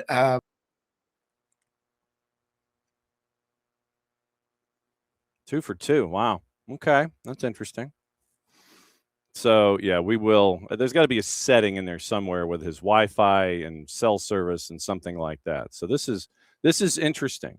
I mean, from a technological standpoint, it's interesting that in the imitation palatial studios that he has, that we're dialing it up this way. It's just weird that he's dumped out twice this morning. Is where maybe it was Niko Estevez, the fans of Niko Estevez that were and Rodo Borrell that decided to have him dump and jump this morning. So we'll see. So yeah, I think it was fans of Borrell and Estevez that are causing the issues this morning for you. Yeah, get your sip of the coffee and.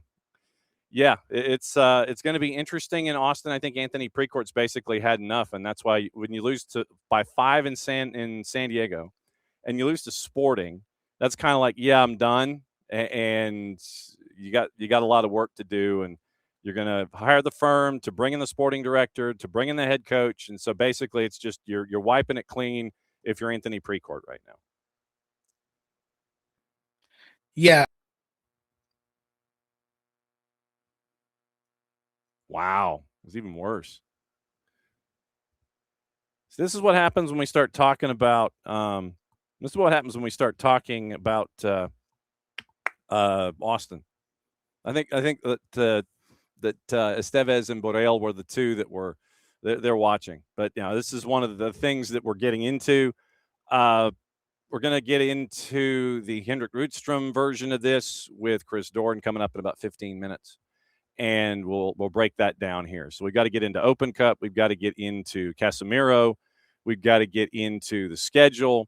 And we've got to look at everything else coming up here in just a little bit. So begging your forbearance, this is the roughest that we have ever had getting a signal out of Niko's studio. Ever since this started, this is the worst thing that has this is the worst time that we have had getting signals out. So I am intrigued in a way that I've yet to have been intrigued in the past.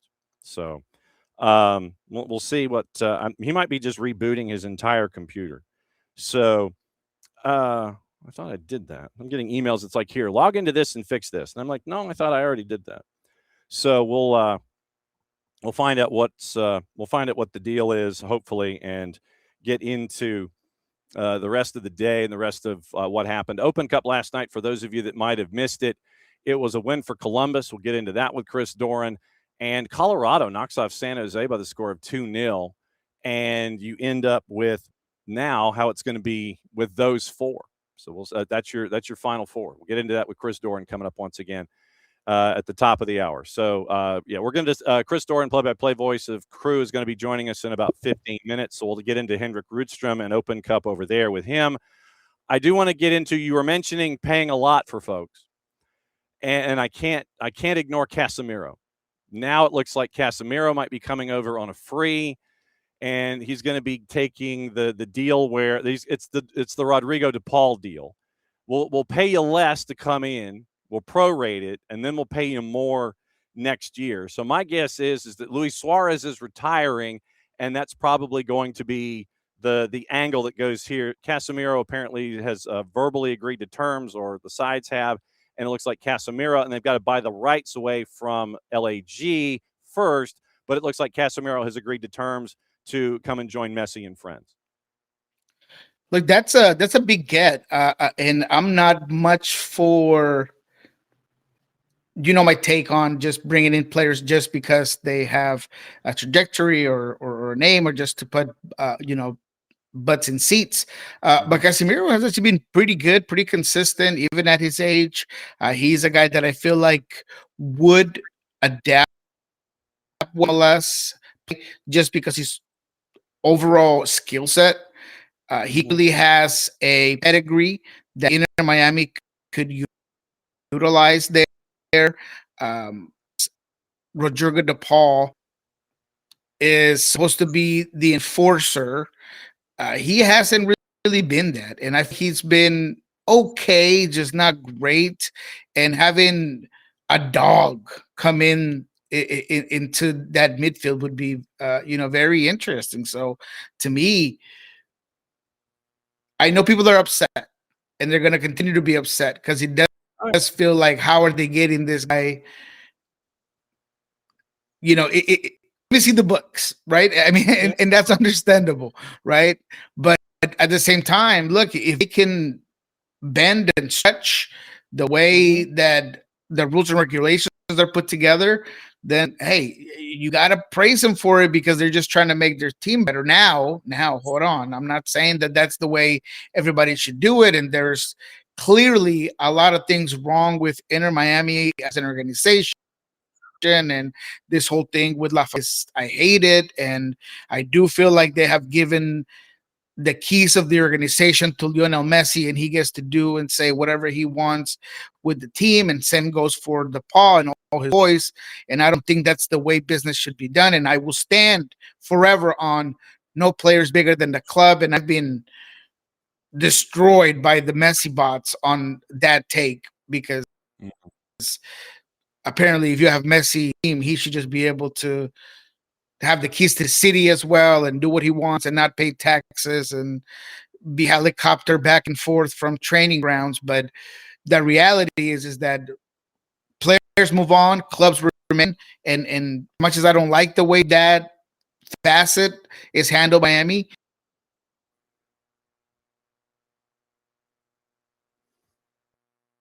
that's how they choose to operate right now. Literally, that is, they have challenged the league, and that is where Inter Miami is. They have challenged the league, and look, and this is the conversation that we get into with Niko a lot, and with anybody. If that's your way, that's great. You know, if that's your way to do things, that's great. But the biggest thing is, if that's your way, and you're looking at Inter Miami and you're going, yeah, that's your way, don't try to match what you can't match just because you think you've got to go down that road. Do things your way, be confident in your path, and don't get caught up in, look, you got to tip your hat to the Moss brothers. You got to tip your hat to the front office and everybody there. Look, you want to spend all this money building a new barn in you bring in all these players. That's cool. That's your way. That's great. But if your way is to develop through a system, academy, second team, come in with new talent, younger talent, and then be successful that way, don't change your DNA just because you see the other guy with the shiny car coming in with the Porsche, and it's like, I want that Porsche. But if your Honda works and you've got 225,000 miles on the Honda and it's paid off and you don't have to pay the monthly payment on the Porsche, that if you get it dinged, the insurance payment on that thing is going to be huge. Do things your way. And I think that's what gets lost in this, is that, yeah, they're going to do their thing. Let them do their thing. That's their way. Don't screw up who you are longer term by staring at that and going, yeah, we've got to do that. We got to keep up with them. That's the biggest thing to me here. No, and that's perfectly said, because it doesn't work everywhere. I think, you know what, Atlanta, it's a phenomenal example, because you know me and how I felt about Chris Henderson going here. I thought it was a no-brainer. It was going to be simple for him to do it. But even then, it didn't quite, work, because Atlanta has their own way of doing things, and so did Chris, and things just constantly change. But it is about just adapting to your specific team budget, ideology. Sometimes that's hard to do, even from someone as experienced as Chris Henderson. So what's next for Austin? This is a segue, but maybe not, because I know that Garth Lagerwey did not wasn't great, and maybe wasn't able to do what he wanted to do in Atlanta. But he's a guy. And specifically where Garth is concerned, you hope that first and foremost his health is where it needs to be. That's my biggest thing involving any future Garth Lagerwey hire, because I know that Niko was leaning into the idea maybe you bring in Garth. If you want to have analytics be your way, and if Garth is in a positive enough place where he can be that hire, then I know that's where Niko was going here. First and foremost, I want Garth Lagerwey to be healthy. If Anthony Precourt wants to go down the analytics road, then that would be one of the reasons to at least consult with Garth and see what's going on. My biggest thing is, once again, Garth healthy. That's my biggest thing. All right, so we got like 5 minutes before Chris Doran joins us. And to your point about Garth, I was making it's like, first and foremost, I want Garth to be healthy. And if he's in a spot where he can consult and help you out, if you want to go down the analytics road, the 100% analytics road, if that's the path you want to take, and then, Garth can consult or do whatever. So I think that's the key. First off, he's got to be healthy enough and confident enough in his health, in his fight with cancer and blank cancer, because it sucks. But if you want to go analytics, then obviously Garth would be one of those guys to look at. So as I imagine that was where you were heading with this, yeah? That's exactly where I was going with it, is if he is ready, not just physically, which we all hope he does, but also mentally, it takes a toll on your mental health to go through something like what he did, then I would say absolutely do it. He is someone that can give you at least the roadmap of what it is that you need to do to bring Austin where he needs to be. Because look, it's almost criminal at a Wow, this is crazy. This is absolutely crazy that we have that we've had these issues this morning. That's wild. Okay. That seriously, the fact that he has just continued to just dump like this. Wow, that's crazy. Chris Doran set to join us in about 5 minutes. We'll talk everything Crew, get Oppo research going. We'll talk Henrik Rudstrom. We'll talk Open Cup.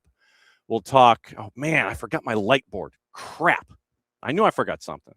Forgot my light board to figure out how many minutes. It's like, it would like hold up at 20.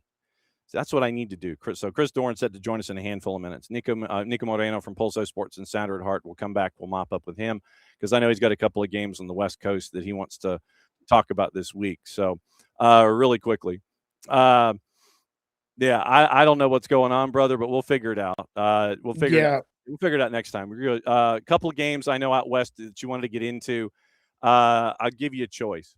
San Jose at Portland, Vancouver, San Diego, Houston, LAG, and Seattle and LAFC. Which ones are on your mind for a couple of minutes here? 2-minute drill. 2-minute drill. Yeah, look, San Jose Portland is easy. Go with the goal compost on that one. 3.5 is too little. I would take the 4.5. That might be a 3-2 game. I mean, that is going to be just pretty wide open, in my opinion. I think that both of these teams are in need of a.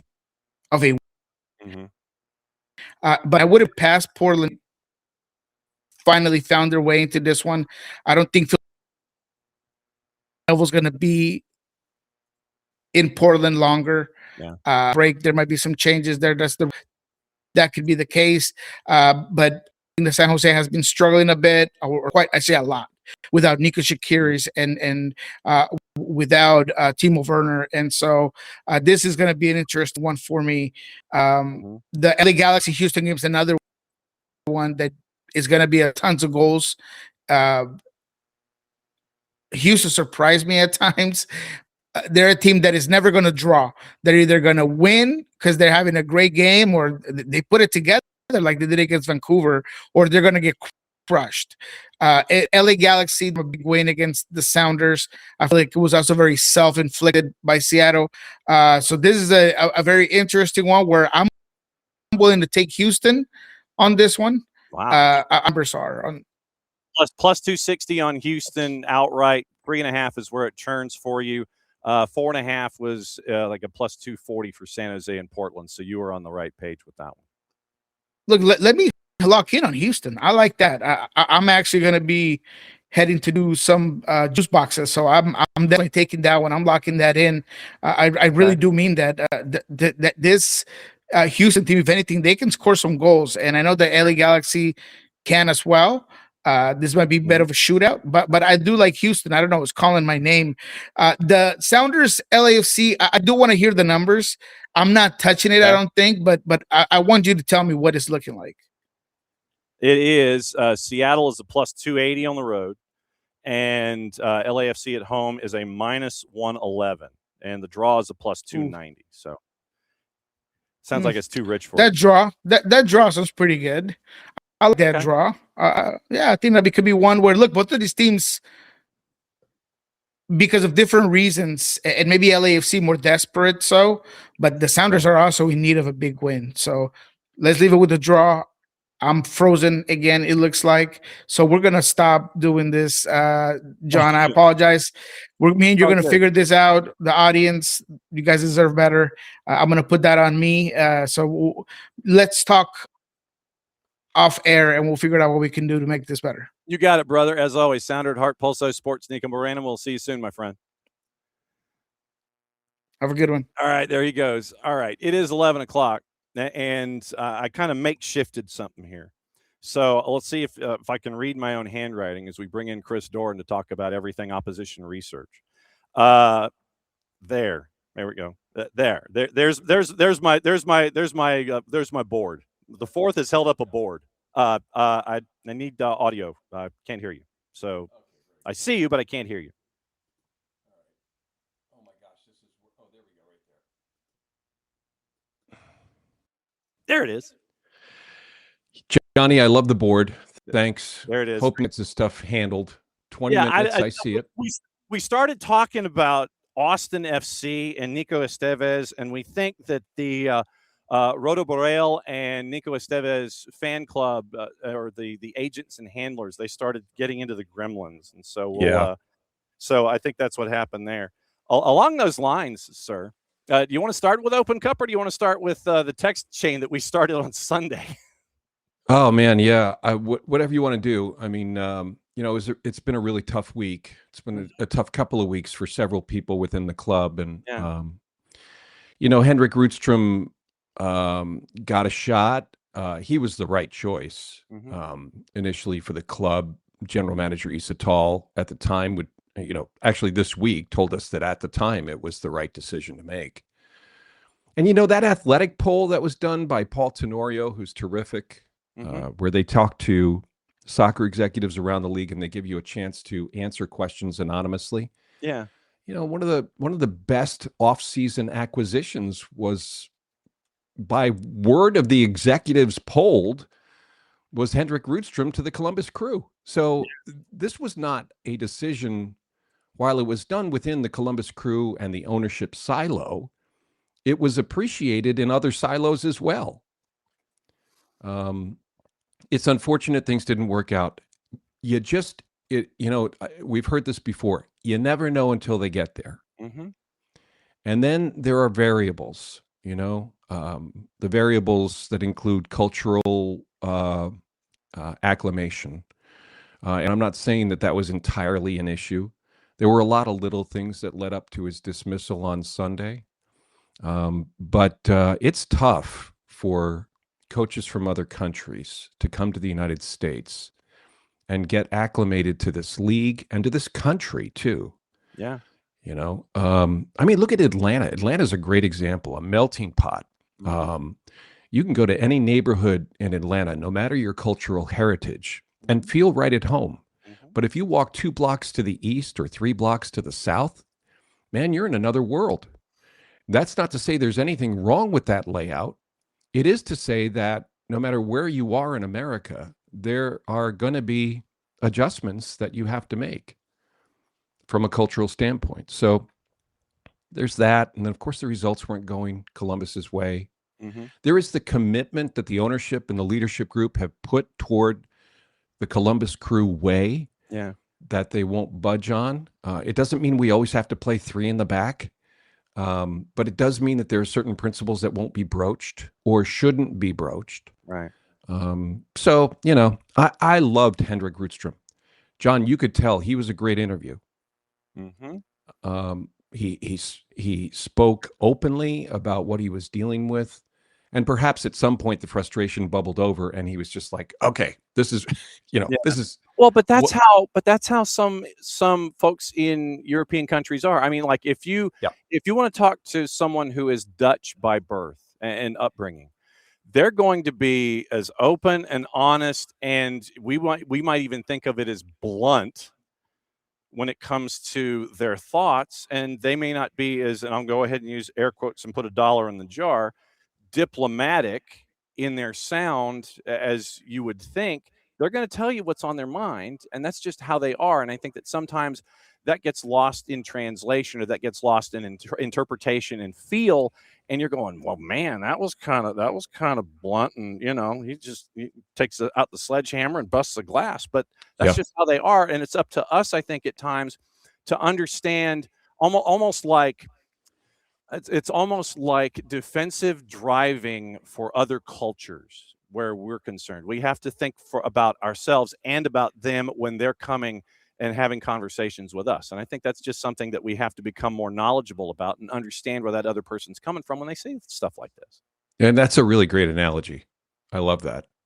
And it works. And it worked for us in the media room. Mm-hmm. How much it worked or didn't work in the locker room, I think we've been led to believe that at times it just wasn't a really smooth transition. Mm-hmm. And so Laurent Courtois takes over as interim head coach. Yes, he does. Mm-hmm. Oh, boy. What, did that surprise you? No, just I know what's coming. What do you mean? Because of his time with Crew 2, and I mean, I'm talking like on the field, and it's like you've got to prepare, you've got to be ready for anything and everything, and you can look at tape as far back as you want, and it is you've got to be prepared for this center back to be marauding forward and coming off the right-hand side. You're not going to have anything involving real true formations. Folks are going to be wandering into spaces. And if you have in your mind a vision of a set formation where Laurent Courtois is concerned, much like Wilfried Nancy and much like Henrik Rudström, don't get stuck in this notion of, okay, it's just going to be these four like this, these four like this, these two up here like this. No, it's going to be like a spirograph exploded, man. You've got to be ready for anything and everything coming at you. And it's almost like you're going like this. It's like dodgeball at times, having to deal with what Laurent Courtois is going to be coming at you with. And out of the blocks, it was an Open Cup win, and then you get Atlanta United in the last match before the World Cup break. You got to be ready for everything where he's concerned. Well, it's a great point. I think the players indicated to us as much that they are probably a little more anxious even than Laurent to get back to a way of playing that they're more accustomed and comfortable with. Yeah. And we saw, a multitude of signs of that last night in the 1-0 win over New York City in the quarterfinal of the Open Cup. Mm-hmm. New York City had beaten us 10 days ago, 3-0 on a Hannes Wolf hat trick. Mm-hmm. Hannes Wolf is tremendous. I've liked him since he landed at New York City 3 years ago. So I'm going to say I was ahead of that curve. There you go. But it was the same lineup, less Keaton Parks last night, that we saw 10 days ago. And essentially for Laurent, it was the same lineup that Henrik Rudström put on the field at Yankee Stadium 10 days ago for Columbus. So this was going to be a full-on battle.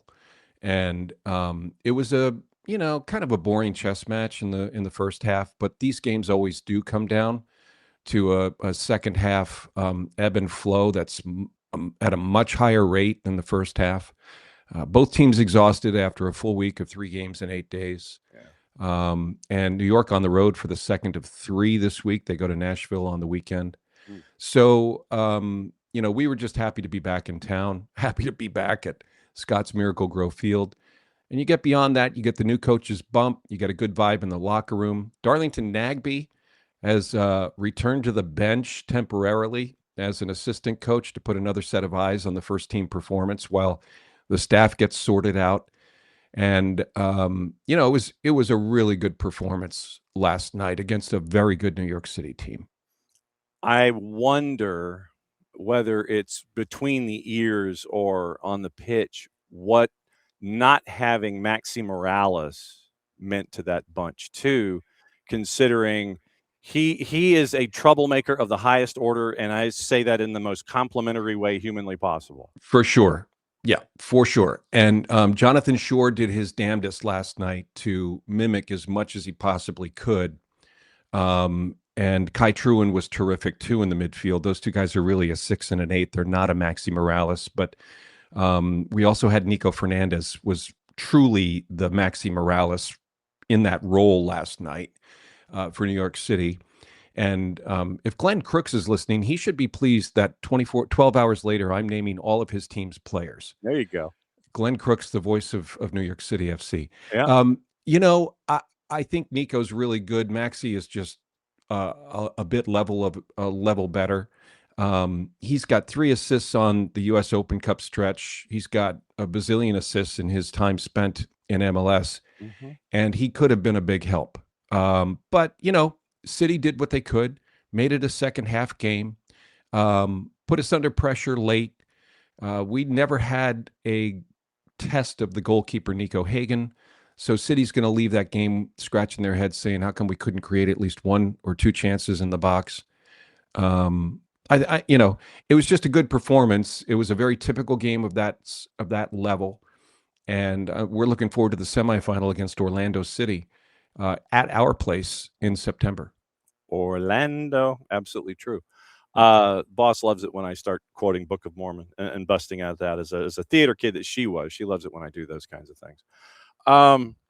So then you build off of the midweek, and you're doing it with all of this external stuff going on and trying to build and play another match. At least it's on Sunday as opposed to Saturday. And schedule compression, all the stuff between the ears and on the field, and you've got to get, and you're coming with Atlanta right before the break. What kind of a match are you anticipating? Is it everybody sitting there going, what can you give me? What can you give me? What can you give me? Darlington, can we use you for 15 minutes at the end? I mean, he's not wearing a jersey, John. I mean, we need you to calm things down at the end. Darlington, can you wear somebody else's jersey and be reported in and get the substitution right, unlike what they did with Neymar last weekend? But what kind of a match are you anticipating, considering the grind that Columbus has been in and through to get to the end of the line here? That's about right. That's when you went, yeah, that's about right. Because I don't know.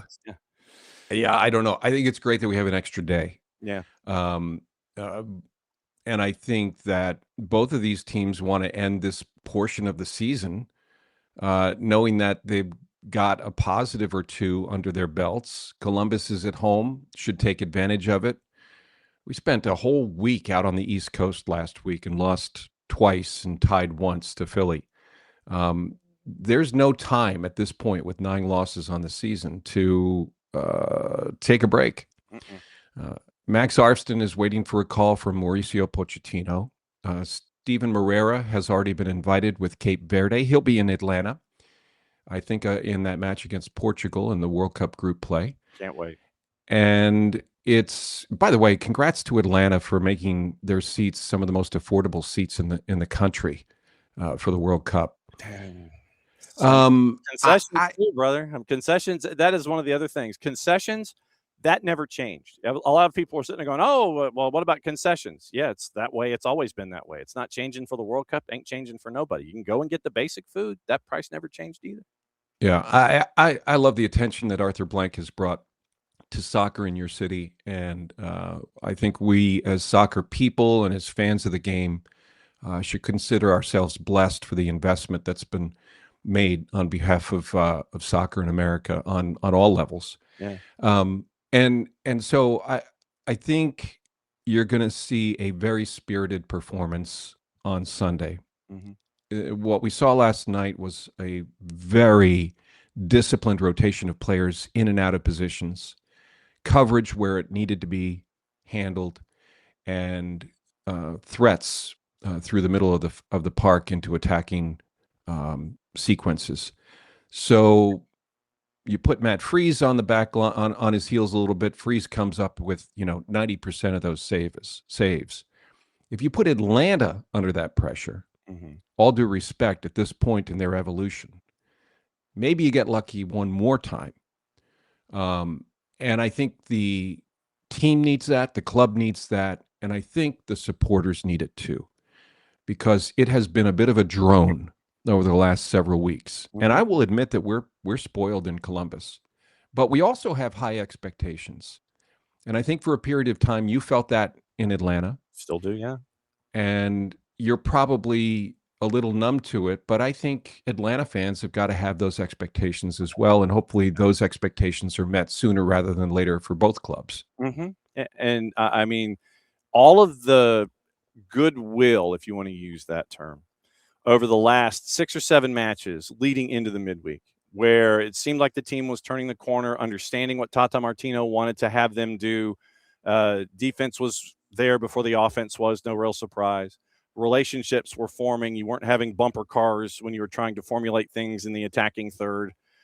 And all of that just goes circling down the drain into file 13, and you hear the sanitation truck and the brakes that need to be replaced. You knew that thing was coming, and then you hear the outside.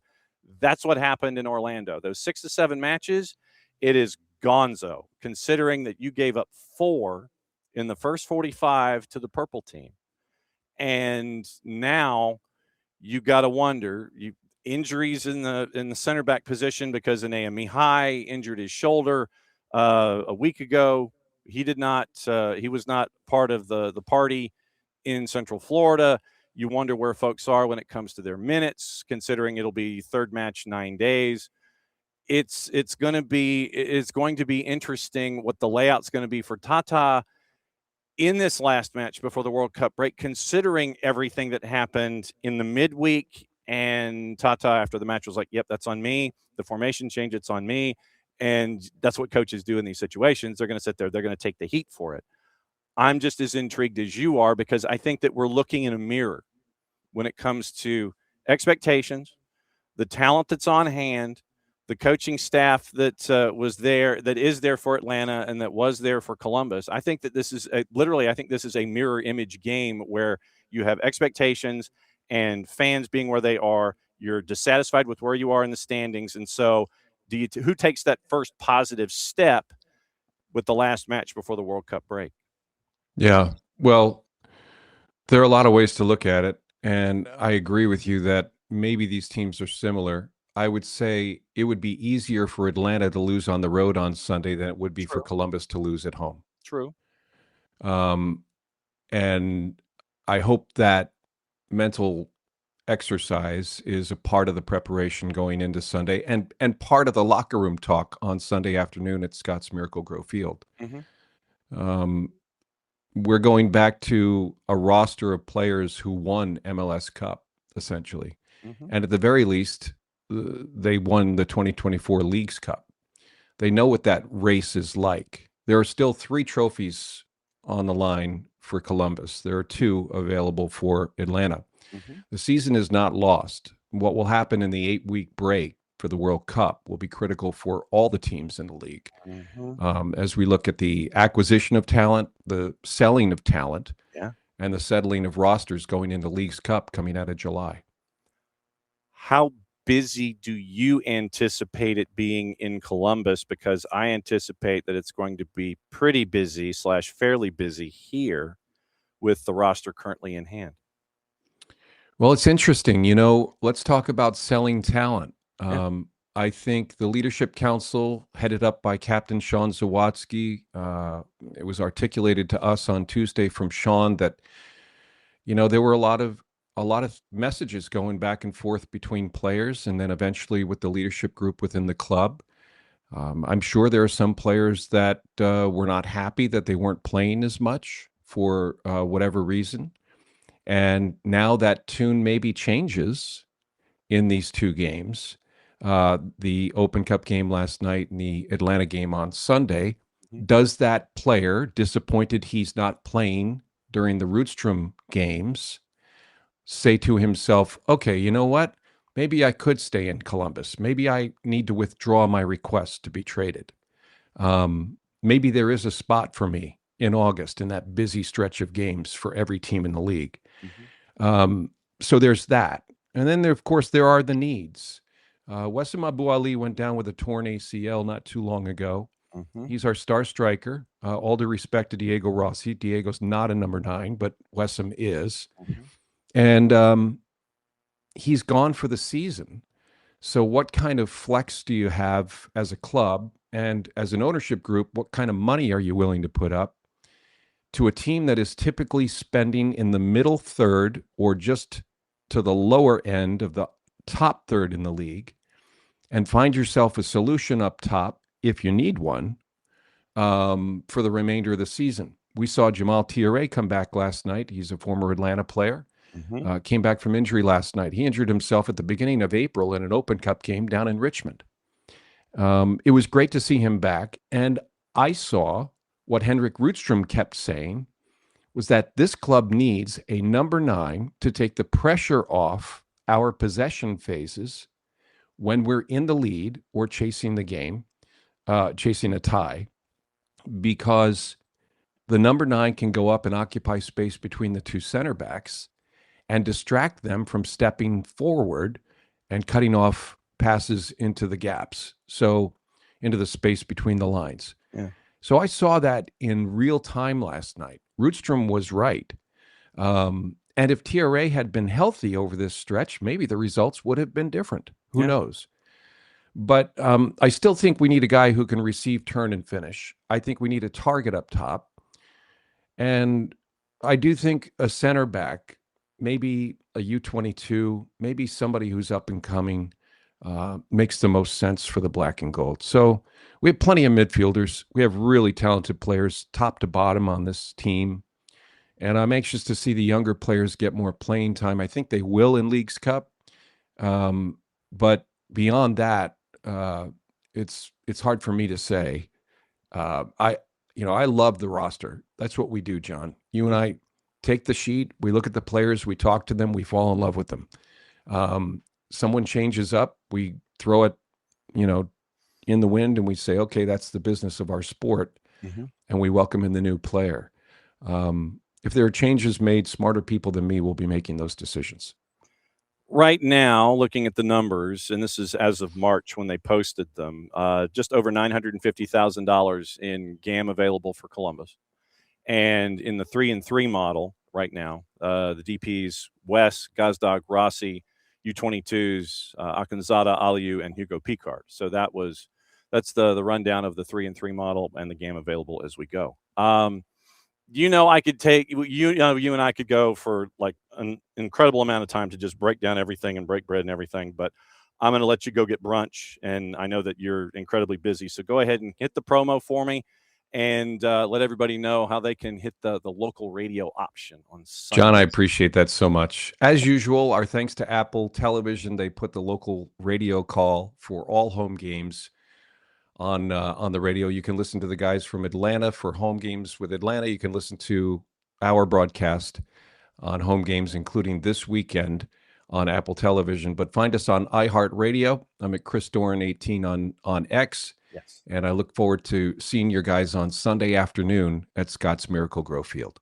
As always, just give your best to Mike and Jason. They're going to love seeing you. And as one of our great friends and one of our roster of amazings, it's always great to see you, my friend. And we will catch up with you soon. Love you very much. And we'll see you around the corner.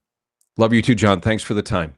All right. Chris Doran, everybody. And so that is Chris Doran. And it is always cool to catch up with him and find out what in the wide world of sports is going on in Columbus, because it is its own animal. And it is one of those things that is, when it comes to all of that stuff. So got to keep an eye on all of that. And so that's where we are right now. And it's always great to catch up with Chris and find out what's going on. Okay. Hang on just a bit. I have got to, where is my, I don't want to edit my avatar. I mean, because my avatar's right there. Let's see. Oh, shoot. Hang on. Oh, yeah. We're fine. Okay. All right. So hang on just a second, and we will be.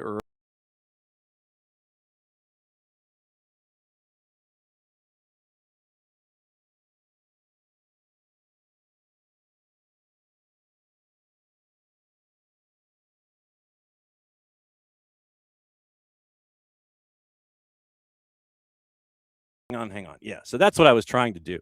Going over all the news and notes and nuggets and things before we go on our way. we do have a UPSL update that we have to get into, and a bunch of other things that are on the rundown. And a lot of it kind of has to do with Southampton, believe it or not, because Southampton still is, doing it's like the EFL. We've got to get into that. And so let me break down where we were. Okay, the Spygate fallout, according to our friends at the Athletic. And you got, obviously, and this is from our friend Jordan Campbell. Once again, Southampton gets expelled from the playoffs.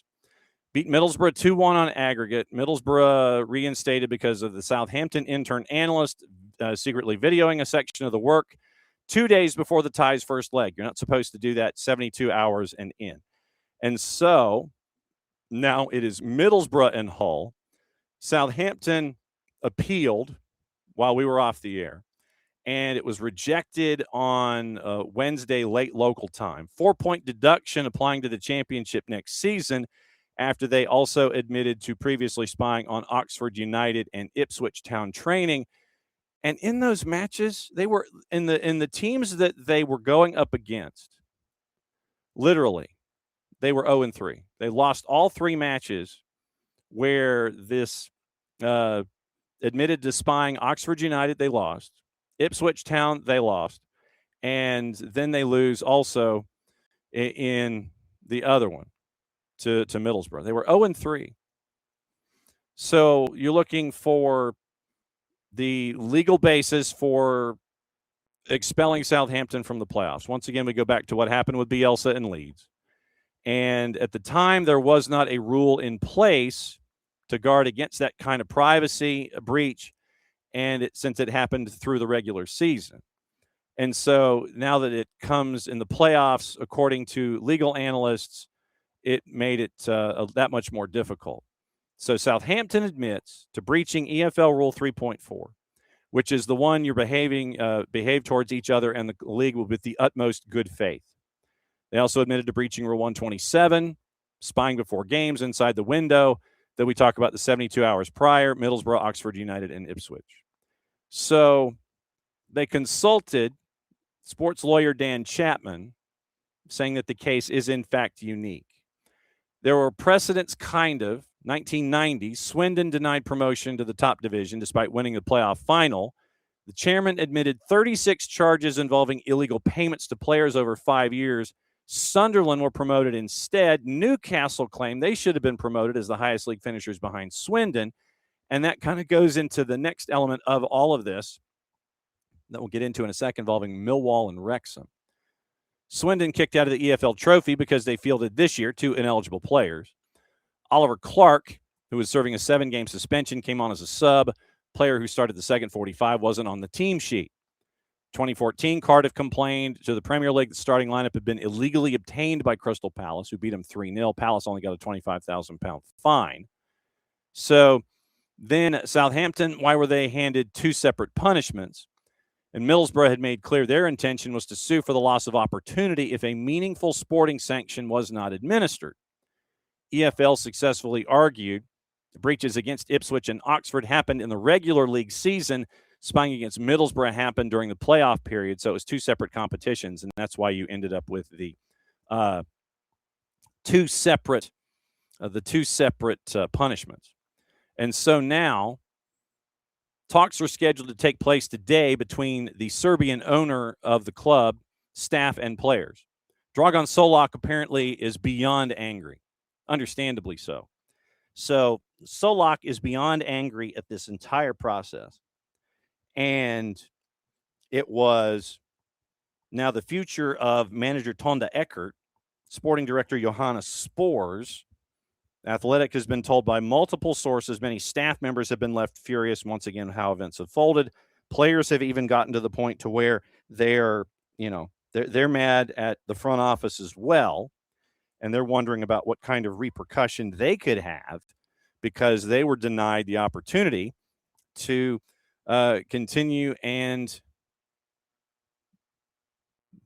be playing for Southampton as the way that they should. So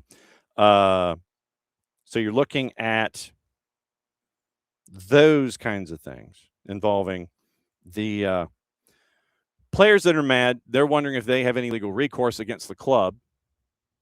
You have the owner who is mad.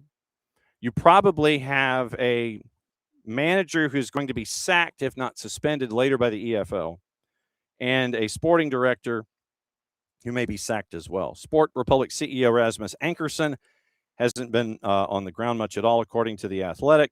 Southampton's statement issued Wednesday promised a thorough review of the culture. So now you wonder what's going to happen with Eckert and the players and the implications of the EFL.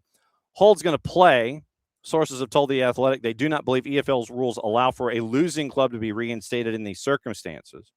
Hull sought legal advice on whether they should be awarded a walkover, as only they've made it to Wembley on sporting merit, beating Millwall in the semis in the aggregate. Owner Ashon Ilikali gave an interview to Sky saying his team has been disadvantaged by the delay in knowing their opponent. Ipswich and Oxford could also have a case, but once again, Oxford was relegated by 4 points, and even if a default victory, they'd still be relegated by 1 point. And then if you have any other evidence, obviously we talked about Wrexham as well. One EFL chief executive, speaking anonymously, posited a novel way to redress the imbalance involving parachute payments. Southampton's set to get their second payment of £40 million this summer. So fine equal to the remaining parachute payment for next season would be a good way of balancing sporting integrity for next season and not just points. And so you're looking there when it comes to Southampton and Hull and Middlesbrough now. Middlesbrough and Hull in the richest soccer game on the planet. So you got that. Busy day for our buddy Ben Jacobs. And just to give you an idea what's going on with Ben, and it's going to be headlines from Ben Jacobs, by the way. And all right, so here's what Ben knows and what he's been reporting on this morning. Kobe Mainoo expected to make Thomas Tuchel's squad. Morgan Rogers looks like he is going to be, he's been named 25-26 UEFA Europa League Player of the Season. And it looks like he'll be named in Tuchel's squad as well. Football Association has opened an investigation into Southampton over Spygate, and Saints have been expelled. They can't appeal because it can't go to CAS. FA is going to look at specific individuals, including Eckert. Southampton considering whether it's appropriate to sack him. FA has the power to charge the club and even impose a ban on individuals. There is an appeals process. Atletico de Madrid have entered the race for Bernardo Silva, according to Marca. Pessimism from Juve. Bernardo Silva is progressing following talks. Casemiro and Inter Miami, we talked about that with Niko Moreno a little bit. Proposed deal signs a less lucrative first year than move to a DP on a non-guaranteed extension. Compensation to LAG, who hold discovery rights, yet to be determined. Not expected to be an issue. So also, Porto confirmed Thiago Silva is going to leave this summer at the end of the contract to help after he helped win the title. It was, we mentioned verbal terms agreed. Atleti, Thiago Silva, mentioned all of that. And our buddy Ben Jacobs, by the way, is going to be the USMNT reporter for TalkSport for the World Cup. So it's going to be cool to have Ben on this side of the Atlantic. And apparently he was in the Manchester United media match today. Posted pictures of that. Unai Emery on his future at Aston Villa. I'm ambitious. And, of course, I need support from the owners and everyone that works in the club and from the players. They are following us. We're doing it together, but we must try to set our ambitions, being clear and realistic. Every step forward we are doing makes sense. Next year, we play in the Champions League. And this is the challenge. Premier League's the most difficult league in the world. To be fighting for a top 7, 5, 4, something's very difficult. Hopefully we can be close with teams like City and Arsenal. Congratulations to them for their title. Abby, I know that you're gone, but you'll continue cycling back. Very busy FIFA volunteering. And then very unhappy with how the All-Stars are chosen. Really, I know. And we have not heard any Garth updates, Abby. We have not. I don't know what the deal was with Niko. I really don't. That was crazy. I don't know what was up with Niko and his electronics. He would apologize. He apologized on social media, by the way, or DMing me. So that was the way it was with Niko this morning, who was having a lot of issues. Spokane Zephyr, we got to get into that. Spokane Zephyr have the franchise is folded in USL Super League in Gainbridge. Dave Nichols, we've reached out to at the Spokesman Review in Spokane to see if we can catch up with him tomorrow about it. And ownership announced that on the team's website, they launched in 2024 in the USL Super League season, owned by ACUS Sports, who also operates Velocity, the men's team in League One. Spokane PFD and ACUS Sports finalized the 10-year deal in September 23, clearing the way for professional soccer at One Spokane Stadium. There had been earlier suggestions, according to Dave, at ACUS had struggled to meet financial expectations. Last summer, the ownership team, which includes Ryan and Katie Harnitio and local developer Jordan Tampion, missed the deadline for a balloon payment required in the contract with Spokane Public Facilities District, which owns One Spokane. The PFD Board, Public Facilities District Board, set to vote on terminating the contract, but gave the teams an extra day, during which the ownership came up with the money demanded. Under ACUS's original deal, owed about $2.5 million in March of 25, set to pay the agency another $2 million in November 27, according to a state audit. Details for the decision to cease operation not included in the news release. And the CEO of the Public Finance District, Stephanie Curran, said they're committed to promoting women's sports, looks forward to hearing ACUS's plans to continuing women's soccer in Spokane.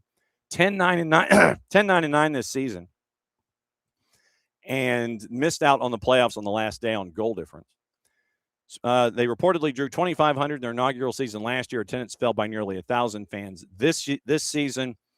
And so, once again, ACUS is still waiting to hear about how the Public Finance District is waiting to hear on how ACUS plans on helping women's soccer and the future of Velocity. So that sadly happened. CONCACAF W. Gotham lost last night. Washington Spirit won last night. Both matches 1-0. Washington Spirit will now play in the final of the CONCACAF W Champions League. And let's see, what to watch, where to watch it, how to watch it. Let's get into that before we get out of here. Plus our gossip, rumor, and innuendo before we go. And Liga MX's Clausura begins. The final begins, first leg, Cruz Azul and Pumas. That is tonight.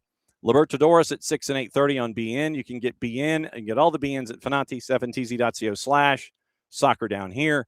And it's always great to get a lot of matches that you wouldn't have had the chance to otherwise. A lot of the A and B divisions in a bunch of different countries in South America, Libertadores, Sudamericana, all the BNs, which means you get Turkish League, French League, and Polish League, which is wrapping up this weekend. Crazy finishes to get into European play and to get out of the relegation zone. Then it is Tigo Sports, CATV ties. It is Liga 1 Max Pro out of Peru. TVV out of Venezuela if you want it. CDO out of Chile if you want it. And because you get the BNs, you get everything on the African continent. You get CAF, you get AFCON, you get Champions League, you get all the qualifiers, all the things in one place. Teis out of Argentina to help things out at fanati7tz.co/soccer down here. CBS Sports Network has the Liga MX matchup with Cruz Azul and Pumas. League we don't talk about on FS2 at 2 o'clock. BN and Espanol simulcasting, as is Fox Deportes. TUDN and Univision simulcasting also for the matchup at 10 o'clock. Bundesliga promotion playoffs on the Plus at 2:30 with Wolfsburg and Paderborn. Eredivisie, 2 matches. Ajax Groningen at 12:45. Utrecht Heerenveen at 3. Fox O&E, the league we don't talk about. Fox Soccer Plus simulcasting. Paramount Plus, the Scottish Premiership. Partick Thistle and St. Mirren is at 3. Now, gossip, rumor, and innuendo, and then we'll get out of here. And thanks for hanging out with us. Tomorrow we will not be as long. We'll be long with the voices from Apple TV and the news and everything, but we won't be as long today. Manuel Neuer, by the way, made the World Cup squad at the age of 40. And Madrid have given Vinicius Jr. early leave for Brazil. Arteta did not watch the Manchester City match. He said he went home to barbecue. Aston Villa getting their first trophy in 30 years. Congratulations to Ricky and to all of those of you who villain. And looking at the transfer rumors, Christian Romero's on the radar, Barcelona. Bayern Munich looking at John Stones. According to Sport, La Liga champs keeping tabs on Romero's situation amid the relegation battle. Don't want to meet the current transfer valuation of €60 million. Barca have agreed on personal terms on a loan with Manchester United winger Marcus Rashford, joining on a permanent, trying to negotiate a lower fee than the €30 million option clause in the contract. Four-letter paper, Bayern Munich and John Stones reported that they could be his favorites to secure his signature should they advance their interest due to his relationship with Vincent Kompany, also linked with Everton, Barca, and Coventry City. Liverpool made contact with the signing of Hoffenheim winger Bazamana Toure, according to Team Talk. Formally registered interest in the 20-year-old, offer worth in the region of €40 million, could be enough to land him. Capped 5 times by Ivory Coast, 5 + 9 in 30 Bundesliga matches this year. And United, Villa, and Newcastle also watching. United keeping tabs on Southampton midfielder Shea Charles, sent scouts to watch him, according to the Mirror. Now may decide to move on for a fee in the region of £20 million. Chelsea among the teams looking at a free transfer of Dusan Vlahovic from Juve, according to Football Insider. Blues could look to sign Liam Delap, who's expected to move on from Stamford Bridge in the window. Newcastle looking at Vlahovic. Bianconeri hopeful of signing him to a new deal to avoid losing him for nothing this summer with less than 2 months left on the deal. Rapid fire. Manchester United leading the race for Mateus Fernandes from West Ham, linked to Arsenal and PSG. Team Talk. Telegraph. Newcastle set to now keep hold of Nick Voltemade, despite all of his struggles this year. Gazzetta dello Sport. Alisson would still be open to joining Juve in the event they miss out on qualifications for Champions League. Mundo Deportivo. Marc-Andre ter Stegen prioritizing staying at the club despite uncertainty over his future. AC Milan remain keen on Arsenal striker Gabriel Jesus and Leon Goretzka from Bayern Munich. That's from Tutto Sport. Al Hilal's Darwin Nunez open to a return to the Premier League in the summer. Talk Sport. Marca, Atletico de Madrid interested in signing Bernardo Silva on a free. Football Insider, Bournemouth have identified Sporting defender Ousmane Diomande as a potential replacement for Marco Senesi, who is set to leave the club when his contract expires in the summer. Sport. Barcelona open to parting ways with Ansu Fati permanently after his loan spell at Monaco ends. Bild, Dortmund are not confident signing Jadon Sancho when he returns from his loan spell at Villa. Team Talk, Brentford, the latest club to show interest in FC Cologne winger Said Al-Mallah, on the radar of Chelsea and Brighton. Gazzetta, Roma prioritizing a move for RB Leipzig winger Antonio Nusa. Sky, Brighton remaining interested in Toulouse defender Charlie Cresswell.